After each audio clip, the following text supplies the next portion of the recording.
Ladies and gentlemen, welcome to yet another ATTW. Okay, appreciate you guys for tuning in. I am just gonna go ahead and invite myself as a co-host. Okie dokie. All right, feel free to send requests for tonight's space, man. Appreciate you guys for tuning in. It's the best part of your Monday, I guess. Best part of my Monday for sure. Yeah, man. ATTW space today. We have obviously a lot of new music to dive into. We'll see how things goes. We might be getting a guest, but we'll see. Yeah. So new music, of course. No top 10 to dive into currently, which is about fair, you know.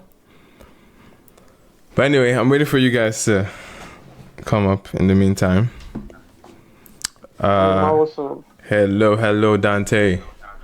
Good evening. Monday. It was good. Fantastic Monday, man. Been listening to lots of good music over the weekend. I bled into the Monday. Very productive day. Yeah, man, we're live. How was your Monday? It was calm. Yes, everywhere is cold. Solid, man. Yeah. Wait, everywhere is cold? Yeah, like the weather. Oh, really? Yeah. Well, like, okay, fair. I didn't anticipate it to be cold at this time, but yeah, sure. I guess it happens. All right, man. We're about to dive into new music, man. There's one album that's on top of our minds, of course, when it comes to new music this weekend. I'll be honest, guys. This New Music Friday, I didn't get to much else other than the album, based on scheduling.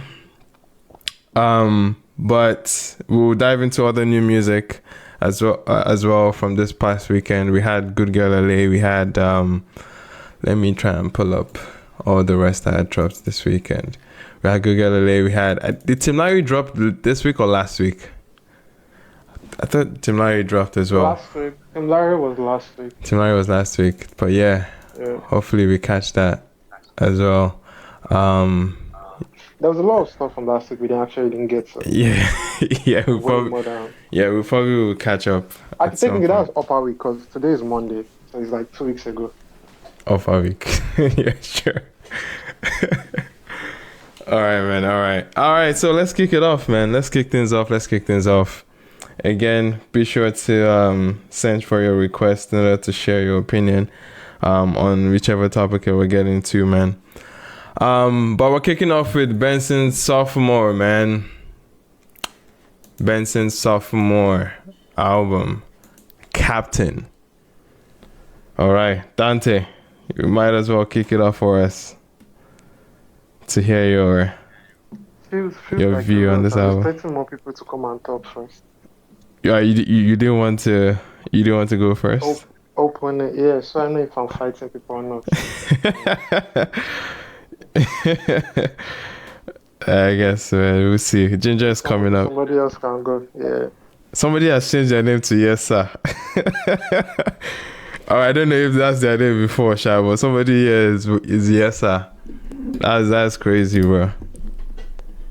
That's crazy. Ginger was good. Ginger, can you hear us? I'm good. Can you hear me? Yes, sir. Yeah, I'm good. Hey, Nice, Dante, what's up, man? How you doing, bruv? I'm good. Nice, man. Ginger, I've seen your excitement about the album online, bro. Yeah. Like, I've not listened to it since, so everybody kind of had a run at it. But Yeah. I took my time. I was like, I'm gonna listen to this thing that's making everybody okay. stuff. Yeah, man. There's a lot of conversation around this. The reaction so far has been, at least from a music discourse like perspective. I don't know about how people on the streets are actually feeling, but just from music Twitter conversations, at least you know that there's some level of polarity behind this album. Some people absolutely love it. Some people find it a bit more in the same vein that they've seen a lot of Benson's work that has that quote-unquote monotonous tag on it. So it's like it's interesting to navigate that, or to at least to see the conversation. But which side? I mean, I know where you stand, but how did you feel that discussion about the monotonous allegations? Ginger, Are you asking me? Yeah.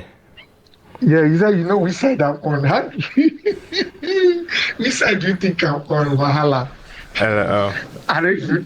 And anyways, I think that listening to this album, kind of like for the whole monotonous conversation, it kind of like, brought more nuance and, how will I put it, distance to me now, knowing that, okay, this is this nigga's voice, like this is his distinct voice. Yep. I don't think there's a way you want him to sound again that'll be different from this. Yeah. Like this is him, like this is his identity. So it kind of cancels out the whole monotonous idea in my book. Like, nah, you can't say that because it's just like telling Jeremiah, or what's that guy's name?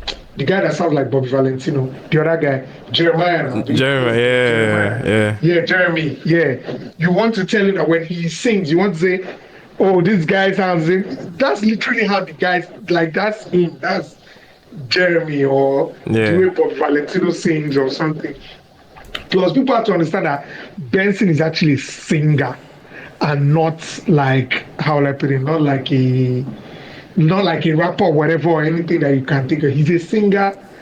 And I think even on this, it's more silky, more like you can feel it. It's soft, it's silky, it's buttery. You can see that this guy, he's more, he can sing. Like literally, you can tell. Okay, this nigga can sing. And this nigga, so I think that's what this album did for me. It kind of like made me understand the poignant part where it says that, okay, this is what this nigga is about. This is who he is. He's not deviating. He's not trying to be somebody else or something else. Like literally, this is it. I think so. Yeah, that's what this did for me on the whole monotonous conversation. So I think this dispels it. Yeah. Gotcha. I definitely hear that. Like I think it's I'm with you on that. In the case of it being a signature thing, I think obviously there's fragments of that of the quote unquote monotonous pointers there. I think if you look at it from there's a fragment of it being that there's a fragment of it being that because if you listen to it over and over again, you feel like, oh, you're hearing the same thing. And he has like a comfort approach to many of his records, especially on his hooks, right? There's a particular like way he approaches his hooks, and I can see why people might immediately just like lean into that narrative, and it's a special, and especially when you have a preconceived like notion of that, like you already had that at the back of your mind going into the album, expecting it to feel like a quote unquote Benson project. And I think it definitely, it felt like a lot of people were going in there to confirm that narrative and made up their mind so quickly without even trying to like, see the full like breadth of the entire album. And probably they came across it in the first two tracks, and I think you just summed up your mind about it in the first two tracks. Because I can definitely say with the first two tracks, I can see why it felt like a quote unquote pull. But as soon as you get to the dynamics and how wide of a range you went with his production choices, you getting into just the sing-alongability of many of the songs, and you recognize the brilliance in his pen and that wit again. Like it shows up in many places that you forget that monotonous like pointer like immediately. Like you definitely leave that narrative behind as you're going through the album, and that was my experience with it. I mean, coming across that album, it left me with a lot of talking points on almost each track. There was so much to to take away from it from many of the records, especially from track 8 down. It just became so eventful and lively throughout that spin from track 8. But I'll definitely open up more comments, more opinions on the album very soon. Belema, yeah? Oh, sorry, yeah. Ginger didn't necessarily get into the album per se. Yes, I wanted to get into the album. Like yes, sir, you let's said, hear it. From track 8. Yeah, yes, sir. That's actually the track. Yes, sir. It's track 8. I think that track is, oh my gosh, I love it. I love it. Like, it's so good. It's so good that I repeated it. I went back to it again. I was like, no, press play. Normally, when I listen to album, I just press play and leave it. I don't go back somewhere and repeat something. Yeah, so I had to repeat this. I'm like, nah, I have to listen to this one again. Listen to it again. Like, I loved Yes Sir. It was brilliant showing. Everything was just on point on it. I like 5 hours till Nairobi. Like that's my track. I love that run. Fikowiko and Phenomena kind of works in this album. Then from Totori to Cough Syrup is like a stunning stellar run. Like, I don't understand. Shimolowo is dope as hell. Bro. Cough Syrup Cough Syrup is the highlight. I don't know, the ingenuity and the ingenious in Victoni has not been spoken about a lot in this industry. I think that people have to recognize what Victoni is like. You know, that boy is brilliant. He's a genius. You know, you gotta give it to him. The way he enters this track, the way he starts it. I don't know who CSR or whoever is the producer. Oh my gosh. Yeah, man. This track is dope as hell. Like, it's literally silky. This is what, like, when you listen to music and you want to like enjoy it blissfully, the feeling, the everything. This one is a perfect marination of two people on a song. Like, yeah, man. Like, I don't think we've had this like in a while. Apart from who else had these two people on a song that maybe Benson and Reekado, I guess. I mean, they have a whole project. Yeah, probably, yes. Yeah. So it's like I loved it. I even feel like maybe Victoria and Benson too should make a project. I want to see what that would be like. I can see what this is like already. I can see it already. And I want to even ask him questions like, dude, in Jesus' name, why do you start a track with Allahu Akbar and then you go into in Jesus' name? Like, bro, two-factor, man. Two-factor. Two-factor authentication. If Islam don't work, Christianity will work. Like, I don't know. Yeah. And then, no, I think starting even the album with I Alone, I love I Alone as well. The only downsides in the album is I'm not a fan of cutesy per se. I'm not really much a fan of cutesy. You don't like them Cash Cobain them sexy types? I don't know. It didn't really work for me. Then there's a track that has this kind of, I don't know if it's Brandy Boy is my kind of sort of like sample that. I think is it Yes Sir or what track is it? It might be Captain. Yeah. It's Captain. Like is I'm trying to look for the track. The one that people said sounded like the song with Wiz. Is it that string like harp situation in the beginning? Is it Jace the JIS? I think it's DSN. Oh no! Wait, is it the one? Okay. No. I think he's thinking about. I think he's thinking about Captain too. Yes, sir. I think it's Yes Sir. I think it's Yes Sir record. He has this that whole. If you listen to Boys Mike, the beginning part, the Brandy and Monica track, that string, that sound. Yeah, like, I think we're talking about exactly Yes Sir. Yeah. Listen to it. Yes, sir. Yeah, I just tapped into it. I'm like, no, that's brilliant. That's like, I don't know how they did that stuff. That was brilliant as well. I love it. I think that this album for me, it goes way up. I give it a very, very good 8/10, man. 8/10. Nice. It works for me. Nice. Dope stuff. It's a very good listen. I love it. I love it. Nice. Very soon with Foley and Benson. Very good camaraderie between both of them. I love Very Soon, so it's not bad. The self-titled track with the titled album, not too much for me. But from Yes Sir, everything just becomes scenery where or how they say it in Igbo. Like it's just smooth sailing.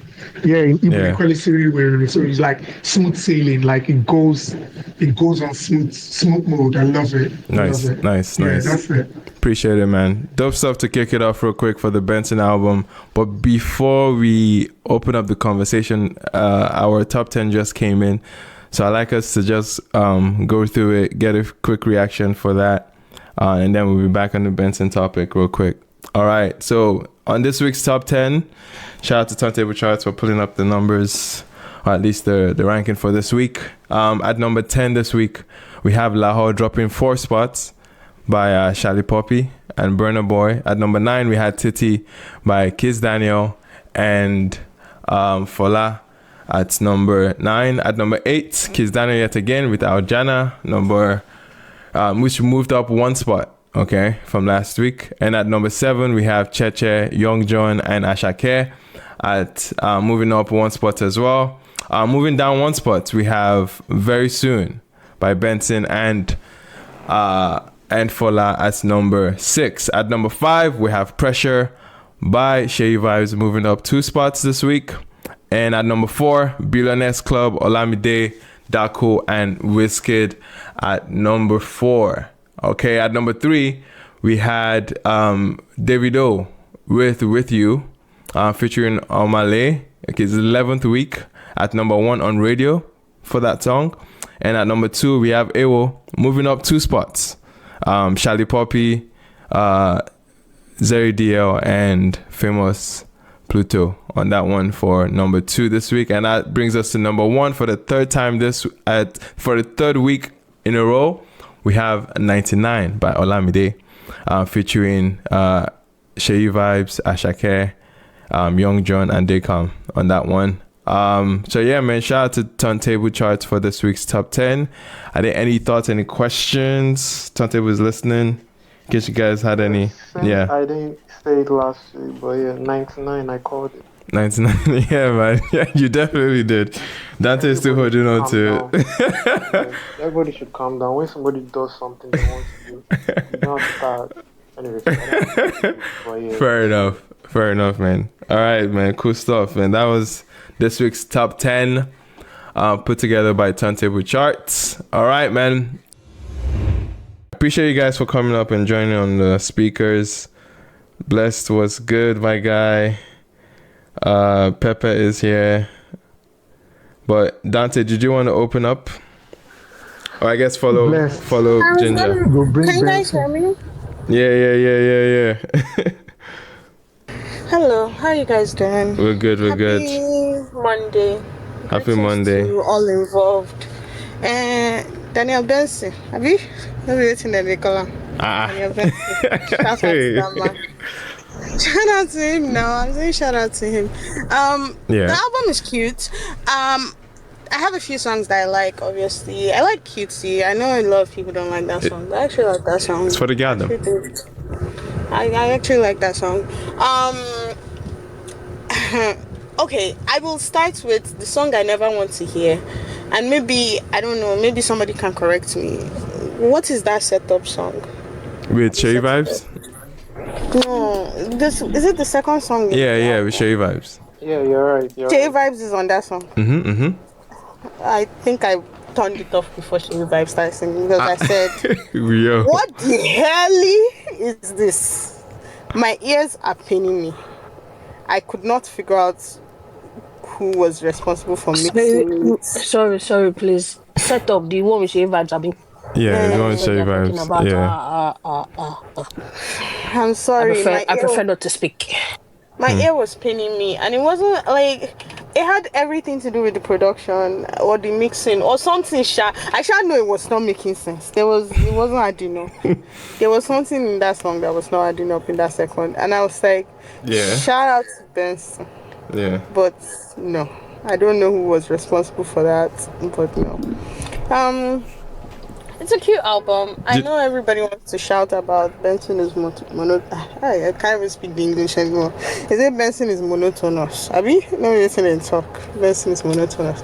And I think what it is that you just don't like his voice. And that's fine, right? Because here's my thing. When you say you are monotonous, like, I don't understand. Is he meant to sound like somebody else? I'm quite confused. Benson did that whole thing the other day where he was saying he would give somebody $1,000. He should never try that again, because quite frankly, I can bring 2 songs that sound just the exact same. He shouldn't do that. Funny thing about that, every artist has those. Exactly. Every artist has those. Like he shouldn't do that. Like every artist has those. That one he set himself. That's why I said. In fact, he has more than 2 songs that sound the same. Wow. Are you saying he did the Benson and Shay vibes? Yeah, please. All I'm saying is that I don't expect him to sound like somebody else. All right, I'll retire my dad joke. Sorry, I'm sorry, man. I apologize. Very tired. I don't. You see the way I did not say anything. You see that joke that you tried to make. Mado tried. It's not because it's not even funny. I don't think I expect Benson to sound like somebody else. I think like Benson is a phenomenal singer. He's a beautiful writer. He's all of those things, and he be bigging up himself sometimes, and that's fair. But I want us to reach a point in life where if you don't like something, just don't listen to it. It's not by force. I saw Emmanuel's reaction to cough syrup. Okay, sorry, that was quite dramatic. You don't understand. Like I love Victoria so much. I love Victoria. Drink water. I love Victoria so much. So that was so on track. Like that because that's literally the same way I react to Victoria. So fair. Yeah. Like I'm not even mad at that's the same reaction I'd be having to Victoria. Congrats to Benson. I think it's a cute project. Yeah. All right. I'm sorry. I just need to know what is wrong with whoever was responsible for that. Belema, you don't like the Victoria track? No, she said she did. I don't like that. That's not what I said. I said the song I didn't even finish was the setup song, because my ear was spinning me. I didn't understand. So did you get to the rest of the album? Any other? I listened to the album. Mm-hmm. I said I didn't finish the setup song because my ear was spinning me. Setup. Right. I'm saying after setup, there's like 14 other tracks. Yeah, I know, and I said they were good.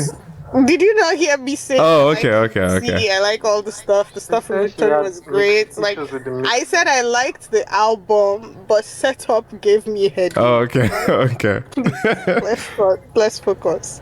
You said, "Oh, you just stopped there." I might as well have stopped there. It was. I like the what's that song? JIES. Is that what it's called? Judea saying. JIES, yeah. Yeah. Okay, I like that one too. It's a cute album. That's all I have to say about it. Sound like SARS. You know what SARS was saying?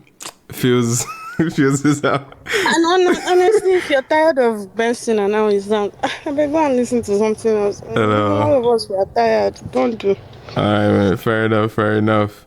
Okay, Dante. What's good? I'm good, Jay. Yeah, man. How you feel about the album? I always have Benson bias normally, but yes, I love the album. Love the album. I think one thing that stood out to me first was the cover art. Yeah. On the cover art, there are 16 other soldiers, yeah. And I remember him having the line in 5 a.m. or is it p.m. in Nairobi? 5 hours. 5 hours not to Nairobi, yeah. Yeah. And he was talking about 16 wishes. And I was like, is this practically saying, like, just metaphorically that, for every adversity, he has everything it takes by the power of God to counter it. And those represent like the soldiers on like the cover or whatever. I wish somebody could answer that. Yeah, I think that's been the running theory, like each track essentially. But it feels like there is a more significant. It is 16 records. Yeah, it is 16 records on the album. Yeah. Yeah. So I'm just like, details, right? And Benson has this thing he does where two things that he actually does, whereby it happened for Sorry I'm Late and it happened for this project when he had like an initial like cover art. Then he brought another one towards the display. I still wish we got the initial Sorry I'm Late like cover, the one where it was kind of like in a bookstore in like a room surrounded by books. Right. That was fun. Right. So now to get into the songs, now this one definitely cooked. I Alone is a dope record of like, oh, welcome, but like you don't necessarily know what you're going into. Wait, sorry, before I even get into that, Benson, this is the second time he's doing this one album, right? This is the second album, anyways. He Yeah. drops the records that are very diverse as singles. Like they are proper like Single material, yeah. Yeah, with cutesy, you get like, oh, I'm experimenting. I'm doing something different. I'm basically doing something people haven't really done, like that fusion of Afrobeats and sexy drill, right? Somebody needs to call Wolf's Jury and put him on that record. Then with Boss the record, phenomenal, crazy song, right? Fikon Wekon. He had records that did well as singles, did really Yep. well. Like we need to also And very like, soon, just before.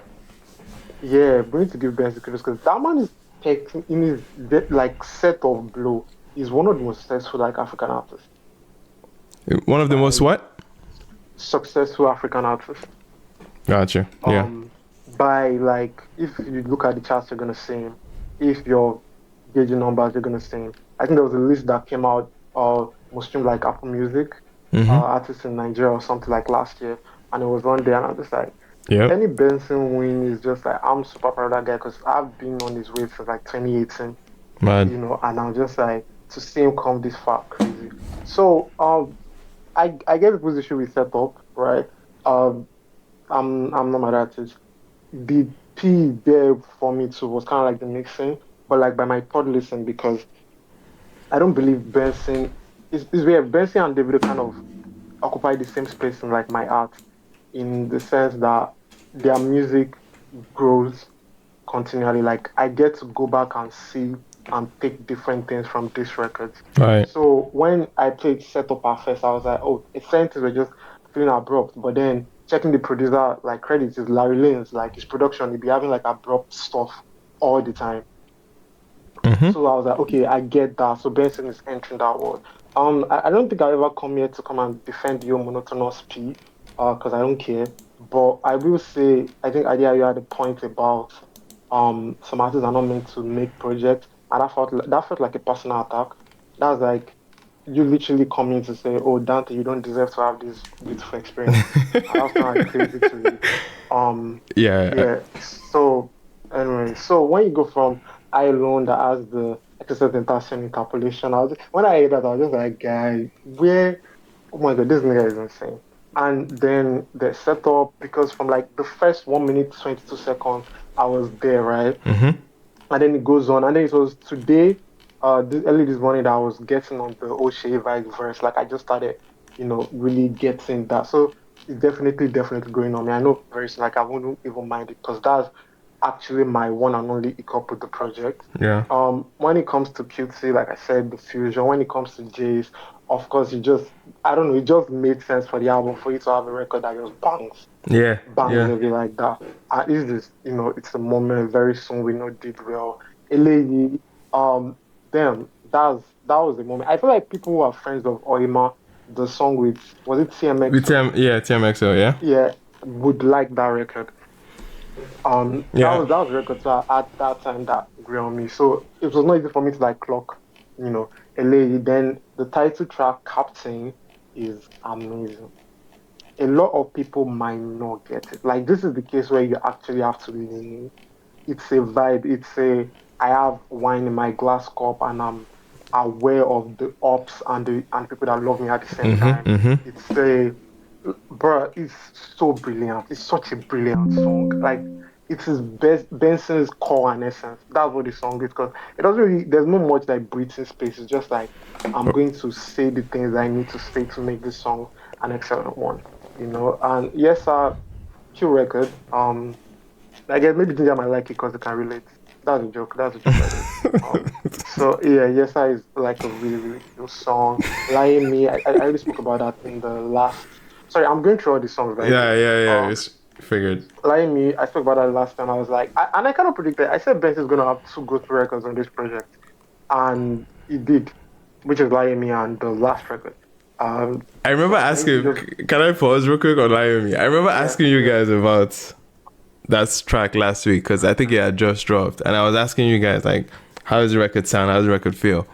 I knew it was only Dante that had something to say at that point, but I'm very curious how people feel about that record because that's the one that spoke to me the most personally because it kind of captures the essence of the entire album. Like the entire album is also like it's also supposed to him basically standing his ground and showing that I'm just basically showing his abilities and being standoffish. But there's another aspect of it that just hits. It just hits that soul. It just hits that soul when you have the chords and that melody. It's just simplified and it just executed it brilliantly. But I don't want to get into your portion very quick because I've said enough on Twitch already. But yeah, go ahead, Dante. I even thought you were asking like everybody in general. Yeah, I was going to eventually, but do you want to do that, or I should just No, you can just finish it up and then we would. All right. So like I said last week, Lion is, brilliant. What he was able to capture, I think when it comes to like Afrobeats pop act, this guy might be the most relatable person to me. Bro. Just the things that he does, I'm like, I see this, like I've seen this, like in real life, not as songs, like in real life, what you're saying, like I've lived this, like, and I don't see it.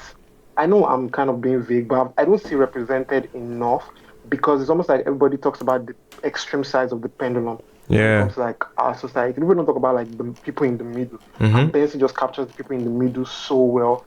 Nice. In his music, and I love that. 5 a.m. to Nairobi, vulnerable record, like capturing what it is like for you to be on the road and being in a place whereby you've had massive success numbers, right? But you still, you have doubts that creep in and basically remind us that I'm human, Like a lot, I said this project is basically for dreamers and children of God. And that's just it. That's one of the records that summarizes that. Then we go into the records that from level like Phenomena, Fikon, even Benson, I would argue with him. If he ever says Fikon Wikon is in his top 10 because it's not. It's a great song. Like, it's a great song. Really amazing song, but just can't, personally, cannot enter that upper echelon of like Benson records for me. Okay. And there's now Totori. And bro.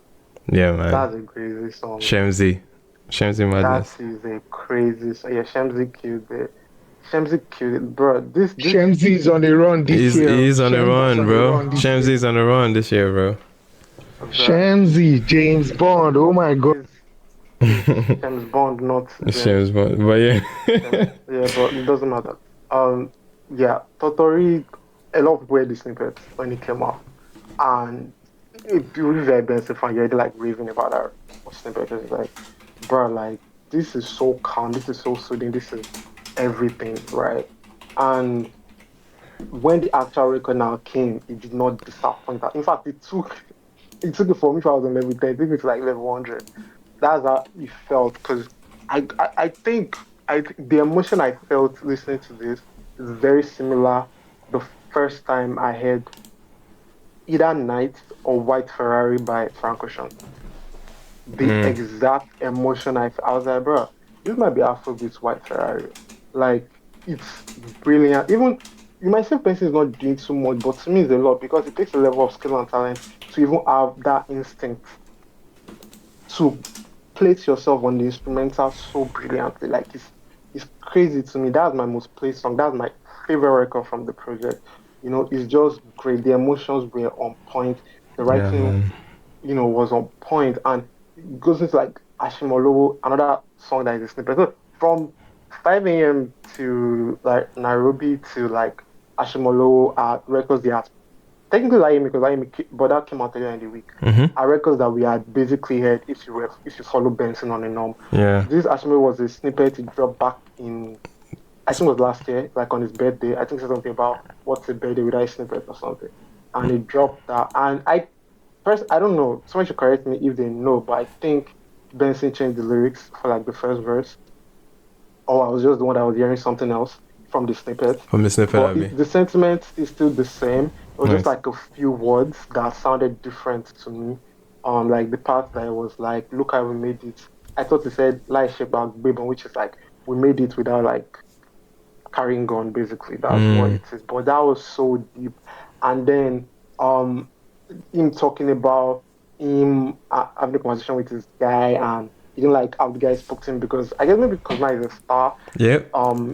People around him or people that had been friends with him can have like different perception, and then ask him certain things, maybe because they are distant from that life or not. And it was like, you know, it made him feel somehow that this guy sounded like he doesn't know him. And he said, "I've fought for this all my life. They're not dashing my guy," and that was so real.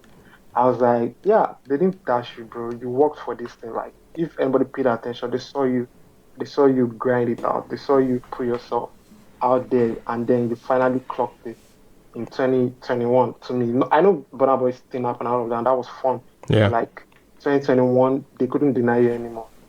They could not, and I was just so happy as a fan. And then we're going to Cough Syrup, excellent records. One also my favorite. Tony Q did can be like understated, but that's one of my favorite Benson's verse on the project because it ties it back into the sentiment of the project. Yeah. Of exactly how he feels. He did that with the writing. And then lastly, in Jesus' name, and you know, legit in Jesus' name, God should bless this project because it deserves everything. It deserves everything. Like it's so brilliant. And it's just like, bro, two-factor authentication, anyway, believe face at this point. You know, let's just get it. Like higher power come true, you know. Yeah, and man. That was just it was, and I love like the repetition, the everything, and even the way they used the choir was not predictable, right? There were places you could have used them. Yeah. Like nah, I need you guys as ad lib. Someone ad lib, exactly. I think that was very, very cool. Yeah, I was like, nah, you knew what you were doing when you did this. So mad. This project is 16, right? Right now it is like 15.5 over 16 for me. Yeah, because I'm still warming up on setup, but yeah, that's my summary on Benson's Captain album, man. Mad. Dope stuff, man. All right. Yo, this is dope. This is dope that we have a few speakers, of course, out here to talk. But real quick, we might have. Okay. I think who's about to go next? I think Pepe. Yeah, Pepe can go. Pepe, what are your thoughts on the album? I know you've gotten to hear it. Yes, I have. I want to start off with, as a person who, let me not say that I don't enjoy Benson's music. That's a very crazy statement to make, but it's just like he's not like my you're passive listener. Yeah, I'm kind of like a passive listener. If he drops an album, I'll take a listen, but I don't know that I've, except for like a few songs here, I don't know that I've been entirely kind of like enamored, I guess, by his music. Right. And when Sincerely Benson had come out, again, had a few songs that I really liked, but I did feel like I understood the monotonous allegations. Quote unquote. I don't even like that word monotonous, but I understood how people felt about it, right, or could have ascribed it to that album. So I say all of that to say that I'm not like, I'm not like out here cheering for, just whenever Benson's doing anything, I'm in front. Which is why I personally believe that all the people who are saying that he's monotonous on this album are liars. Liars from the pits of hell. I don't know what you people were listening to, but y'all are lying. Tell the truth and shame the devil today. Bruh. Tell the truth and shame the devil today. Like, it's understandable. Like, he has a very distinct voice. But even beyond that, it's like this idea that, like, he's, I don't know, using the same melodies on stuff or is the same kid. I don't understand how. Like, I personally believe this is his most sonically diverse project. Yep. Like, this is the most Pepe I've said. seen him. No, I was And going to it's say, the truth, they're Pepe said, I might not listen to that man, but you people are liars. No, I don't know because I listen to it. It's not like, okay, when I say I don't, like, I'm not his biggest fan. Like, I'm not out here putting Benson on my head. I've listened to his projects before.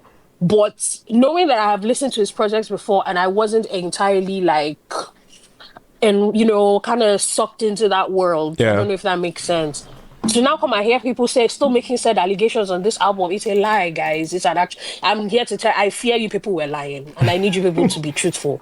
No, truthfully, I need you people to say the truth because it seems like, you know, we have created this narrative as it pertains to Benson, and then we just seem to also now be incredibly rigid and stuck in that narrative that we don't want to possibly even try to be not biased. Just try. Give it a chance to not be biased. Like we have just entrenched ourselves in that narrative and we just want to paint everything he wants to put out with a broad brush. I was very thoroughly impressed with this album. Like it wasn't just the melodies. Obviously, we know Benson is a like brilliant like writer, but even just the production choices and like some of the, I guess, like approaches to the songs that he decided to take. I was like, yo, like this is not the Benson that I'm used to. And I appreciate that. Like you can tell he challenged himself for this album. So with that being said, now even though he challenged himself, does not mean none of them work though. Personally for me, the album starts in track number 3. We see those first 2. Yeah. I don't know what happened. I don't hate I Alone. I don't love it either. Like Belema, when the side play set up, I was like, yeah, that's enough of that. Sheyi Vibes has been on a feature, something that is going on. I don't. Somebody needs to check on that brother because You know what's so funny about this? My problem with the song was not Sheyi Vibes. That's it's the not problem. even like my problem with the song is Sheyi Vibes either.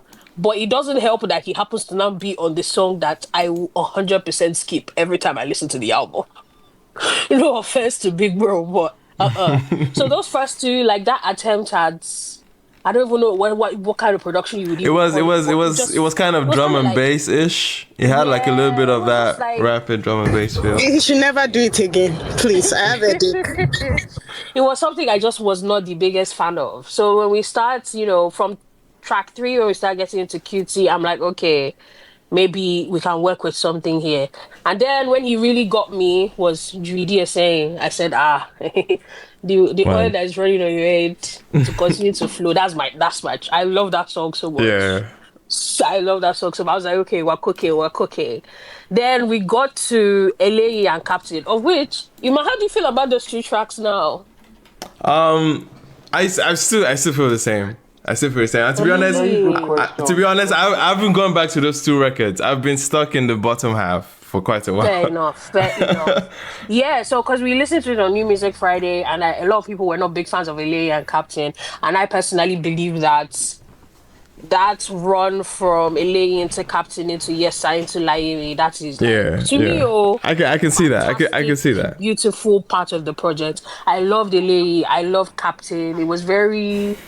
I can't explain what it was to me, but people didn't like it, but I loved it. So, bro, I love it. So Pepe, I love LA. I love Captain. I love Yesa. Laimi is obviously, the emotive part of the album. It's really giving Adura to the Marxists. Oh, it hits you at the core, man. Anyway. Yeah, it hits you in the feels. Yeah. Then I don't know how I felt about 5 Hours Till Nairobi. Like it's one of those tracks that like I will listen to again, but I don't know that I will be like feeling for. Then obviously we go into like the stuff we already heard, Phenomena. Why you don't like 5 Hours Till I guess I didn't like it. It's just not a song I will always return back to now. Ginger, relax. God forbid a girl has preferences. Damn. Yo, Ginger is one of the Ginger is looking one of the soldiers in the cover, man. It's just disguising here. Then we get into Phenomena, Fiko Wake Up, of which to this day, man, Rema's, it's not about Rema, but y'all know, please, that Rema's verse of Fiko Wake Up does things to me. But beyond that, see, when we now enter Ashimolo, actually, Totori, then Ashimolo, of which I was like, you see, there's something, this is the reason why, like, when you're like kind of like tapped into like regular like pop culture in general. Yep. There's just like certain things you just, because Bro. I heard Ashimolowo and I was like, this nigga has been on Twitter for yeah, bro, immediately. Like, and it's one of my favorite like Twitter come to life like bruh, type of scenarios, man. Like, I know this man did not use what people would consider Twitter law. Yeah. Kind of express how he feels about asking him stupid questions. Yeah. I thought it was brilliant. I thought it was actually brilliant. I listened to that track and I was like, I can't lie to you people. I think I've pretty much been just uttering it to myself, like unprovoked. Like, like specifically in how he sings it. Yeah. I'm like, this is amazing. This is what I'm here for. Right. So it's like, I love that Shimolo, and then there's Cough Syrup. It's like you bring two of heavyweights, man. Greatest writers, heavyweights, and you put them on a track. Like, what else do you expect? That song does a lot of this, scratches very specific parts of my brain. I love Victoni. I love Benson's writing. I love the fact that Benson's approach to the song was very, like, in terms of like, the structure, he mirrored Victoni's. The structure, like he followed through on that, and then every part of that song is actual perfection. Like, if we're talking about collaborations this year that really made an impact, that's one of them. I love that track. I agree, and it's fantastic. Like, all of the references that were being made. Oh God, from Don Babaje. Put the more hits. Where he called himself Buju. I said, bro, that line hit like crack, man. That's mentor. Burna ranking. Said something like, what's it? I feel savage like Gelio. It's Pato ranking. Gelio. But he was referencing the Gelio track. And then he said, I feel savage like Gelio. So Buju ranking. I said, whoa, what is this scheme? Bro, hold on a minute. Yeah, man. No, so that song is brilliant. So like, I have my standout tracks. I think, like, I will definitely be returning back to the project, and the entire like listening experience was a lot of fun for me. Yeah. So I enjoyed the album. Nice. Monotonous allegations, y'all are lying. Tell the truth. Shame the devil today. Because I think I'm standing on these people. You are lying. Yeah. So I thought the album was brilliant. Had very brilliant moments, and as always, his pen game is his pen game. So like, he still has some of the smartest like writing on songs. So it's very evident on that. And I do think he really did stretch himself for this album. So mad. I would give it a solid 7.5, but that's also because I'm very like, all right, fair enough. Projects. I'm very, very like 7.5. Fair enough, man. So you guys, there's not very many people that gets anything. Like, there's not very many people that get 8 or 9s from me. Please, I'm very strict. Fair enough. Plus, it's also like, I've listened to the album maybe like 2 or 3 times. It's probably gonna climb up there the more I listen. So like the first listen is never the best listen. Yeah, like it's my first few listens. It's bound over to get time, stuff will grow on me. Other stuff will fall away. On that note, Buju Benson is in the building. Captain in the house. What's up, my guy? Sorry, man, I was sleeping, man. Bless called me and told me that that's what's going on. Yeah, man. Bless, shout out to Bless for pulling out, for pulling you out. Captain Benson, they were yeah, man. I've been having such a buzz of a week since the project dropped, and I really appreciate you guys for actually tuning in and listening and even having conversations about it, Oh, for sure, man. It's real. For sure, man. Glad to have you on too, of course. I know we have a lot of listeners that wanted to get some questions, but my goodness, I'm just going to jump straight into it, bro. Cough Syrup, I beg. Let's talk. Let's talk about that song, bro. Bro, take us behind the scenes. How did the record come together, bro? And just let us know. Okay, so I think let me like talk with a little bit of facts. Victoni sent me the record. Shout out to Victoni. He sent me the record as of I think early this year. Okay. Before he went on tour. What? Or something. I'm just trying to make sure I have the right thing. The facts, right? Yeah. So he sent me the song. Oh, sorry, September 7th, 2024. Okay. So he just goes, my bro, and then he sends Victoni cough syrup. That's the name of the file, right? And he's like, I've had this jam for a while now, and I've always imagined you on it. I didn't get to put it out, but I got so much love and belief for it. Let me know if you fuck with it. So he sent the song to me like September. So you can imagine me not, I was like, okay, sweet. I'll listen to you when I get back to London, because I think I was on a flight or something. Yeah. So you can imagine I didn't say anything or respond to that song till November 15th, 2024. So this song is a product of patience and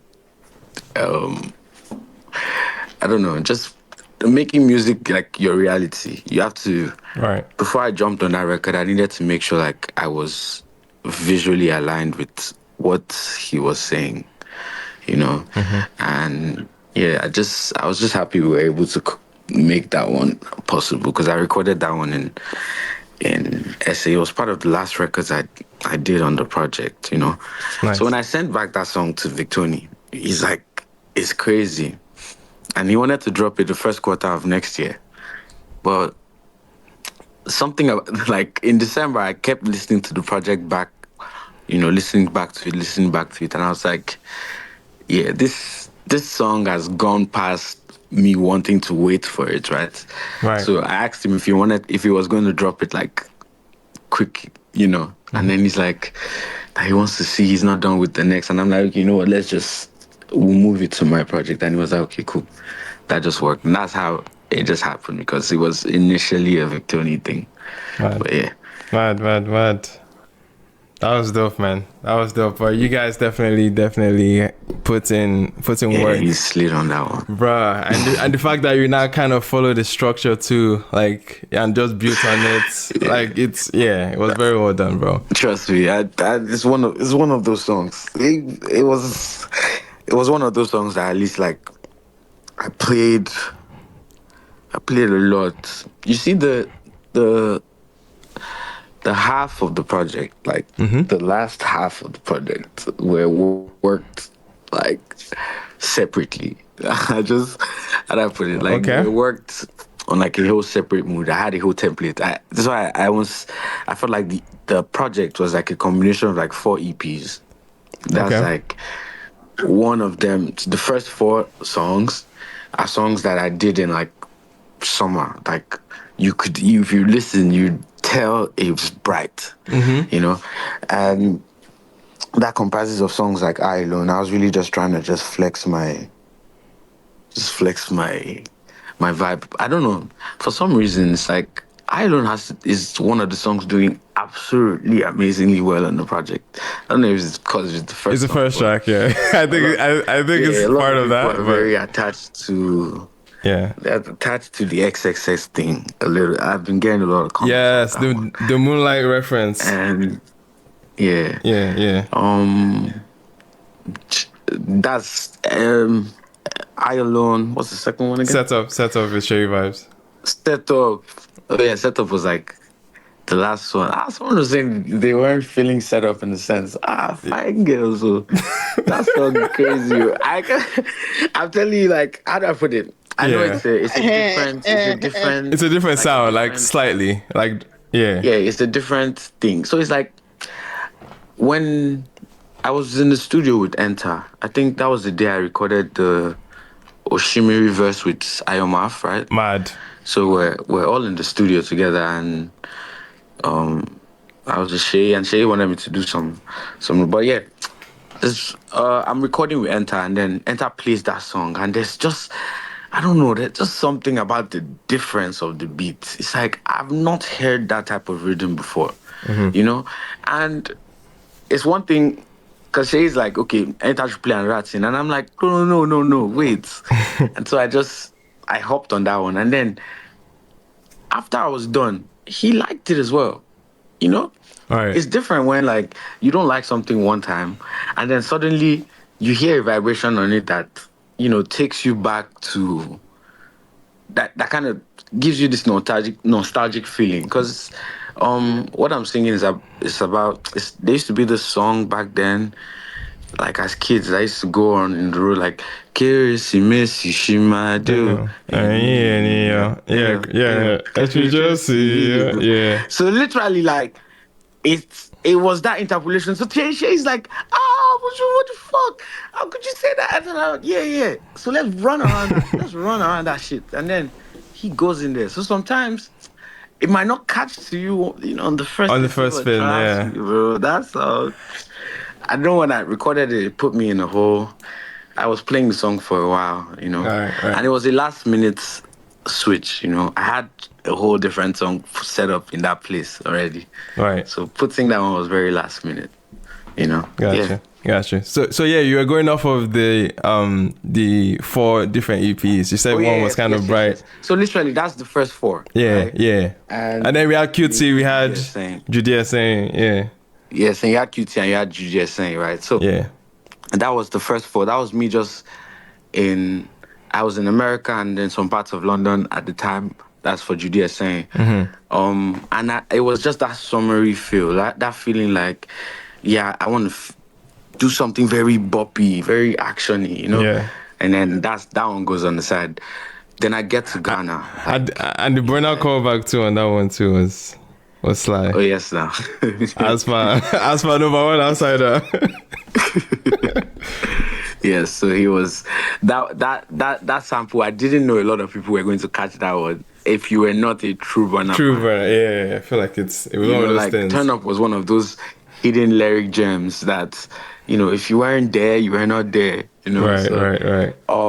That was that one, and so the other part of the project was, I'll say, a little African influence, right? So you had the songs like LA, that's Kelpie. Had songs like, which doesn't sound like a KLP production too, like which is insane. Yeah. Okay, so that I'll tell you how that one happened. Which had like Very Soon, LA, Captain, and Yes Sir. So I'll just run through those ones. So Very Soon, Fola has to be one of the,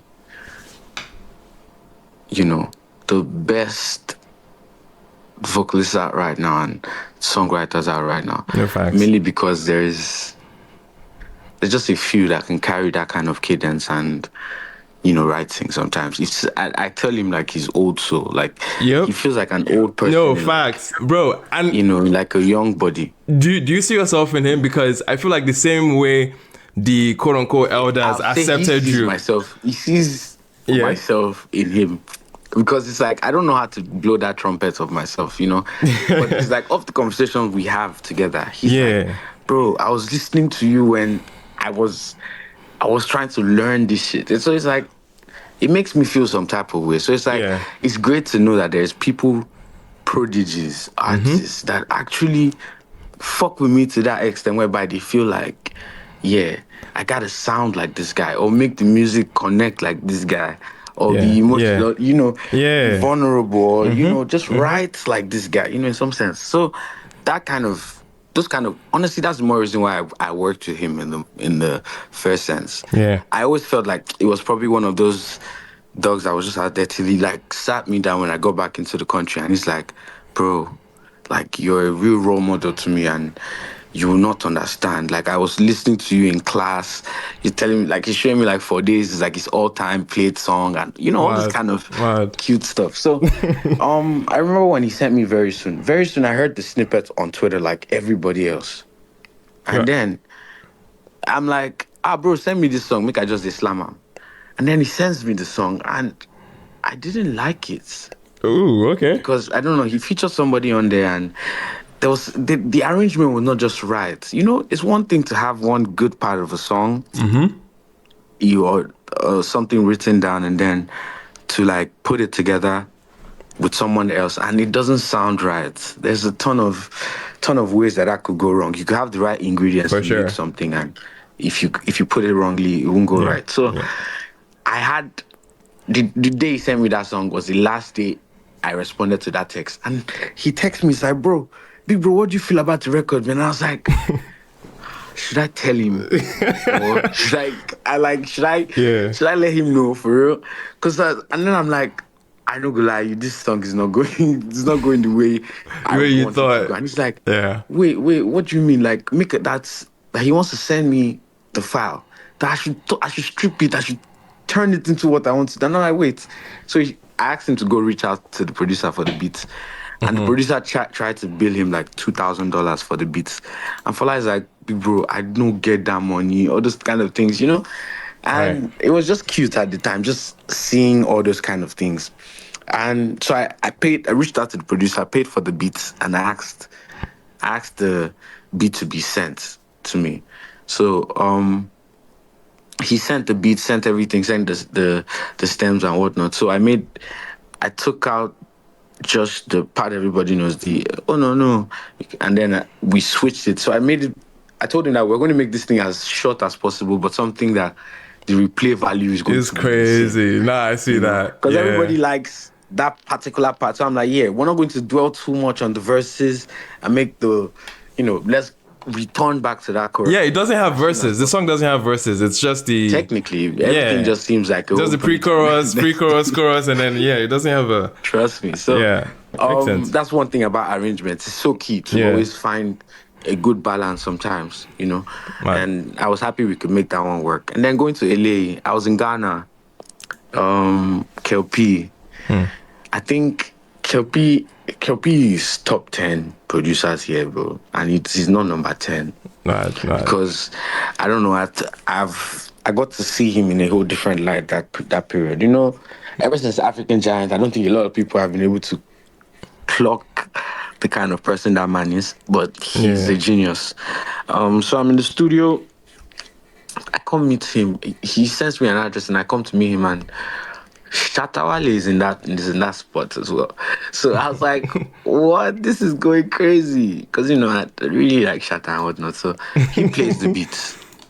And then, Shatta is vibing and whatnot. And then something happens and then he leaves. And, I'm just sitting there and I'm like, this is a dance hall type of beat.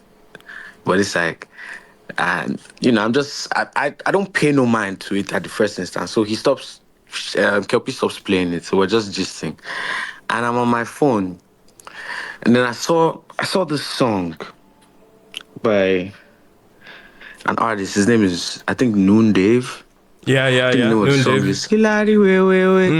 I like the song, by the way. But he did something. He sampled Shaboozey, right? He's like, a generation cruise. True. That's cute. But this is not even on a bad way, you know? Yeah.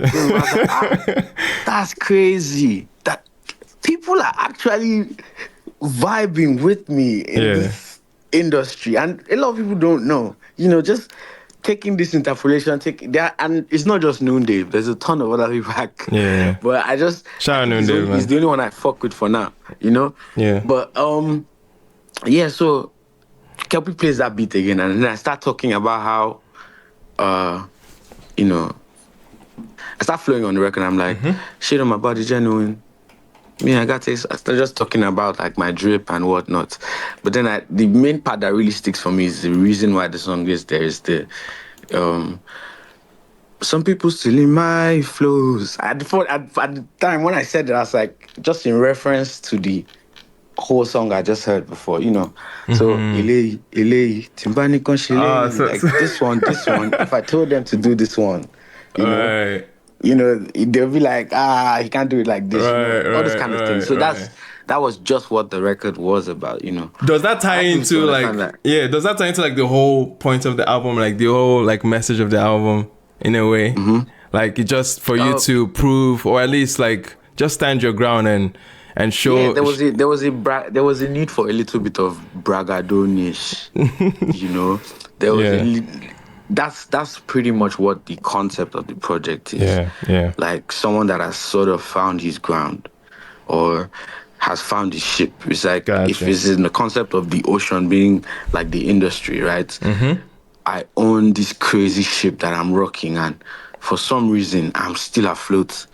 Despite the whole shit that is going on and everything, you know, that's just the concept of the project. So it sounds like LA Captain are just those parts where I'm trying to like certify that I'm still afloat, I'm doing my own thing, and bro, there's this sense of importance that's just come with me since I dropped this project. Bro, it's in more songs than just that. Even Lie Me, you can definitely feel that, like in that sentiment of like, I want to make it known that I am still gonna make it out of this situation, regardless of you guys still need to explain to me how man. you guys really love Lie Me, man. Bro, that was the last song we put on there, bro.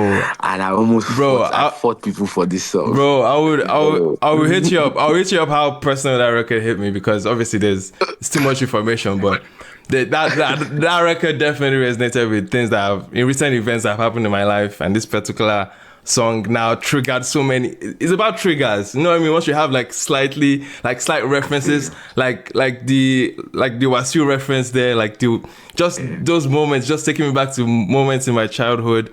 But anyway, that record shot connected on a very, very personal level, and it makes all the sense that it's tying into the entire body of work, you know, like that's just being able to like push through regardless of the sense of the situation you're in, man. So big ups to you on that one, bro. But yeah, man, we're still I'm loving this breakdown. I'm loving how you're letting us know in different chapters, bro. Well, yeah, man, on track 6 now. So. Yeah. I'm loving it, man. Yeah. 7, I think 7 is Captain. Yes, Captain. This is my favorite song on the album. I give you my reasons. Okay. It's like, okay, you ever know, everybody kind of has their bathroom or dressing song. Shower song, yeah. There's this song that you play, like, I mean, when you take your phone and say you want to shower, but you want to shower the shower with music. Mm-hmm. You know, there's an album or there's a song you play, and bro, Captain was it. And I don't know, it came out of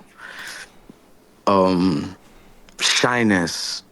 The person that produced the record was my mixing engineer, which is another thing I like to tell people. Is like, don't be so shy to showcase your work or like show off sometimes. So Sinex is originally like, I think he used to produce before, but he stopped mainly because, I don't know, he didn't just see what he wanted to see from production, and then he just fully switched into engineering, like mixing and mastering. Right. And I was excited to work with him because, in fact, I decided to make him. Hi, baby. Where have you visited? I'm talking to my dog. Oh, no worries. No. I was about to. My dog just came. I was about to say, which one? Let's play a game. Yeah, no, don't dish it. I'm not hungry yet. Okay. Carry snow.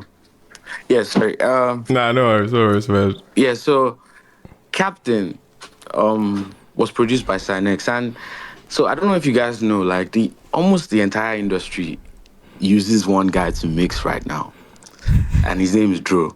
Yeah. Dro, he's one of the best mixing and mastering engineers. It was behind Made in Lagos. Think of your faves. He's worked everybody. Rema, everyone. Yeah. So, for some reason, I've been working with Dro for a while, literally on all my projects after Sorry I'm Late. But I was like, I need to get something different, mainly because I felt like a lot of people, he had a lot of workload on him, you know?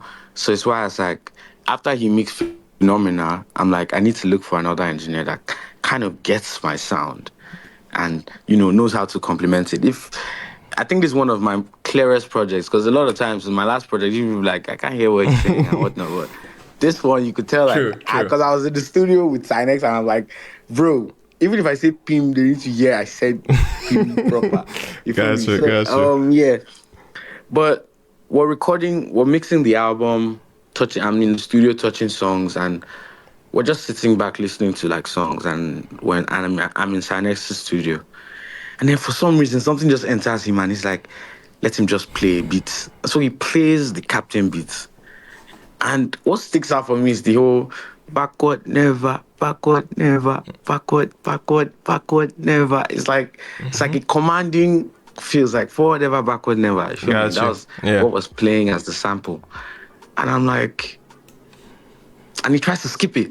And I'm like, bro, can you load that up? And he's like, bro, I won't beat why I do like this. I don't know if you go like, I'm like, bro, hey, load it up. You feel me? Yeah. So he loads it up, and boy, the vibrations I start getting off it, it's like Captain, right? It's just my life.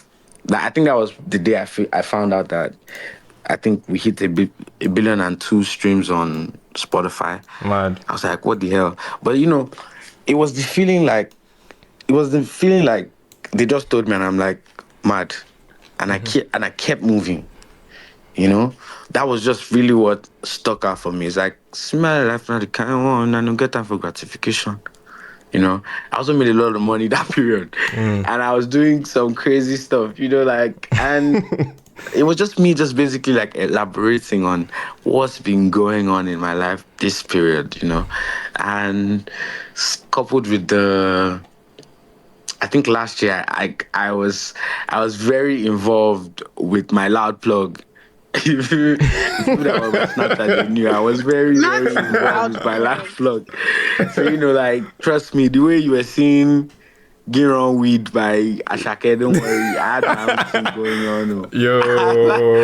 I have my own thing going on. So as it was the whole thing. Yeah. It's probably later in the year we might make it like bigger, Nice, man. But I had my own thing going on. So trust me, it was such an amazing year, and that was the way I could express myself. Like, get coolly, we smell like Oreo, smoking OG. Gotcha. I'm loving how you're connecting, like the context at which those lines are coming up in your mind. It makes sense. Yeah, Man. Trust me. And the next one is probably Yes Sir. Yes Sir it was a song I really wish, because it was recorded around the period where me and Ruga were doing our project. Okay. Like, I don't know if Ruga slept on the producer, because, bro, they were playing the beat to Yes Sir right in front of Ruga and I. But Ru wasn't feeling it. But me, I'm like, this is dope. That was Tuesday, right? Yeah, that's Tuesday. That's the entire time. That's Techno's like main guy, right? Literally. Yeah. So I was like, shout out to Tuesday, because shout out to Tuesday. He's we've worked on so many records. For us to even come up to that one, it's because Tuesday has been on my neck like, bro, you cannot sleep on this Yes Sir song. And Yes Sir is just in respect to call and response, and the whole Captain theme itself, something just sticks with that one. I got a girl to even vocalize on that one, because I needed that response to feel like a response. Genuine. Yeah, I needed to feel very genuine, And so, is there a real advocate, by the way? Because at this point, there has to be, right? Is there what? Advocate. So advocate is, am I supposed to say it? Advocate is my ex's Ricky. Ooh, okay. If you understand that. Okay, yeah. Okay, let me just say, because it's like we're not like exes anymore. It's not. I don't know how to call it now. So it's like that's Peggy's. Like that's yeah. You feel me? So I didn't know that. Like, that's crazy. I'm not talking about a person. I'm not talking about anybody else than her. It's just from the Sincerely Benson era. Everybody knew who I was dating at the time, what happened and whatnot. Right. But the thing is, in the music, the whole project was literally dedicated to her. So even the whole I don't care what happened to her, it's all to make it sound yeah. So it's just an Oriki for her. Like, you. The person that's supposed to care. All those kind of things. So that's why yes, I was also there. But you know, nice. That's crazy. I had to bring it up, bro, because what's the Shout out to her. Yeah, shout out to Peggy, man. Real. So yeah, that's yes, sir, pretty much. Then there's Lie Me. This is a very emotional one for even like my team members, like Bayan, like Tomiwa, like Blessed. Mm-hmm. Everybody just feels some connection to the record. And I don't know, I'll say I had better ideas, but these guys, they would not let me let that one go. Bruh. And I think it's also one of those records that was forced out of me. There's a lot of records that are out right now that people don't know kind of forced out of me. It's like, I'm in Blaze's studio, he plays the beats, and I'm like, no, I don't want to jump on these beats. And he's like, no, you have to jump on these beats. And it's a whole back and forth, and then next thing I'm writing. Mad. You know, so Lie Me is one of those records. In fact, the project was done, and when I recorded it, they're like, nah. Was swapping. There was a song I had that was called Bygones Be Bygones, right? And on that song, I was literally just referencing, you know, the fights on Twitter and the things we were saying on Twitter. I was trying to find a level ground. That song would have probably brought a lot of things together, you know. But yeah, interesting. We'll probably hear that one later. We'll probably hear it. We'll probably hear it soon. Because yeah, man, it's been active lately. Trust me. So I mean, you guys will hear it very soon. But after that one, Lie to Me is 5 hours. Yeah, man. It was recorded on the same day as LA, by the way, but I didn't finish it on that day. I only did the first half and the chorus, the first verse and the chorus. So when I did the first verse and the chorus, Kelpie was like, nah, we have to finish this song. But I'm like, I'm not feeling it like that. Yeah. That was 5 hours in Nairobi. Because after I did the whole, kind of different for me, see my life like a movie. I wonder if they're going to separate me from all the novices that's in my country. God will forgive me. I was like, yeah, you're just going to cause trouble on this song. Yeah, bro. I was like, how petty is that? Like, I was like, yo. Finish this. I was like, you can't finish this song because you're going to just be yabbing people. Yeah, that's what it sounded like. Kelpie's like, you can't, there's no way we're not finishing this song. So that's hilarious, I linked up with him in Echo Hotel. Yeah. And I don't know, we're just sitting down and just vibing through the beats because he's just playing the second half of the beat on loop. And then I come across this picture of my boy, Telo. And then I just remembered, like, rah. It used to be a time, like, literally, because I used to live in Mowe, in Ogun State. So, imagine knowing that the only studio I could ever record in was in Ikeja or Lagos for free. And I had to go back home to Mowe. It wasn't making any sense to me. So sometimes I'd leave home in Mowe and go and squat in Telo's house for weeks. Wow. Running to months. And my parents would be calling me like, where are you and whatnot? And I'm like, I'm okay. And meanwhile, I'm in Telo's house, literally just hiding so that... Because there's times where his uncles will come and be like, you have been here for... I've been here for a while and whatnot. And I'm like, no, don't worry, it's my friend and whatnot. And Telo will be like, it's my friend, don't worry. Sorry. Telo's mom sometimes will come, will see me in the room. Boy, you're still here for like... But don't worry, this was how we were living. Like, this is 2018, 2019. We were thugging it out. Yeah, like, man. 2017, 2018. Like, you know, that's why I be so close to my friends that were really there for me back then because like, there's nobody else. Yeah, man. Really honestly, shout out to Telo for housing, really for housing you for that long. But that's dope, man. That's dope. But yeah, on this 5 hours to Nairobi record, but I think how you opened it was very interesting for me because you were kind of speaking into like, oh my gosh, like I'm going into this land, I'm going to this place, Nairobi. I had a number one song, but I don't know if people are going to show up. Like, tell me about that because a lot of this album is very like, I am the hardest, I am the baddest guy. I'm the strongest. My abilities are all the way high, but yet you still have like a quote unquote vulnerable moment, right? Like in this space. Those moments were very real. So it's like I get the booking that's show in Kenya, right? In I think December. And I'm like, bro, I've never been to Kenya before. And what is it like in Kenya? And do you think these people even be coming out for Nigerian artists? So it's like, I don't be seeing a lot of like the shows that be going on in, I think I seen only a one-time Rema Zone and it was crazy. So I'm like, boy, could this ever even happen for me like properly? You feel me? So these were thoughts that I be having because it's like, in this game, I mean, shout out to people like Rema though, because they always tell me and like remind me like, bro, you're crazy and you never need to look at all these kind of things and feel like you can't do it, Nice. So all those kind of things, it plays because I'm in that flight, I'm still gauging because it's like that's crazy. I'm checking, I'm trying to make sure, okay, is this show sold out? Okay, are people going to even turn up? All those kind of things. But bro, I get to Kenya and then like I get on the stage. Apparently it's me, Victoria as well. So it's like, rah, the people are singing back these songs to me back to back. It's like, because I go in with mood. It's like I'm in a big crazy. Wait, what year was this? 2021, right? This is not 20. This is I dropped mood in 2021, but this is 2024 December. Oh, okay.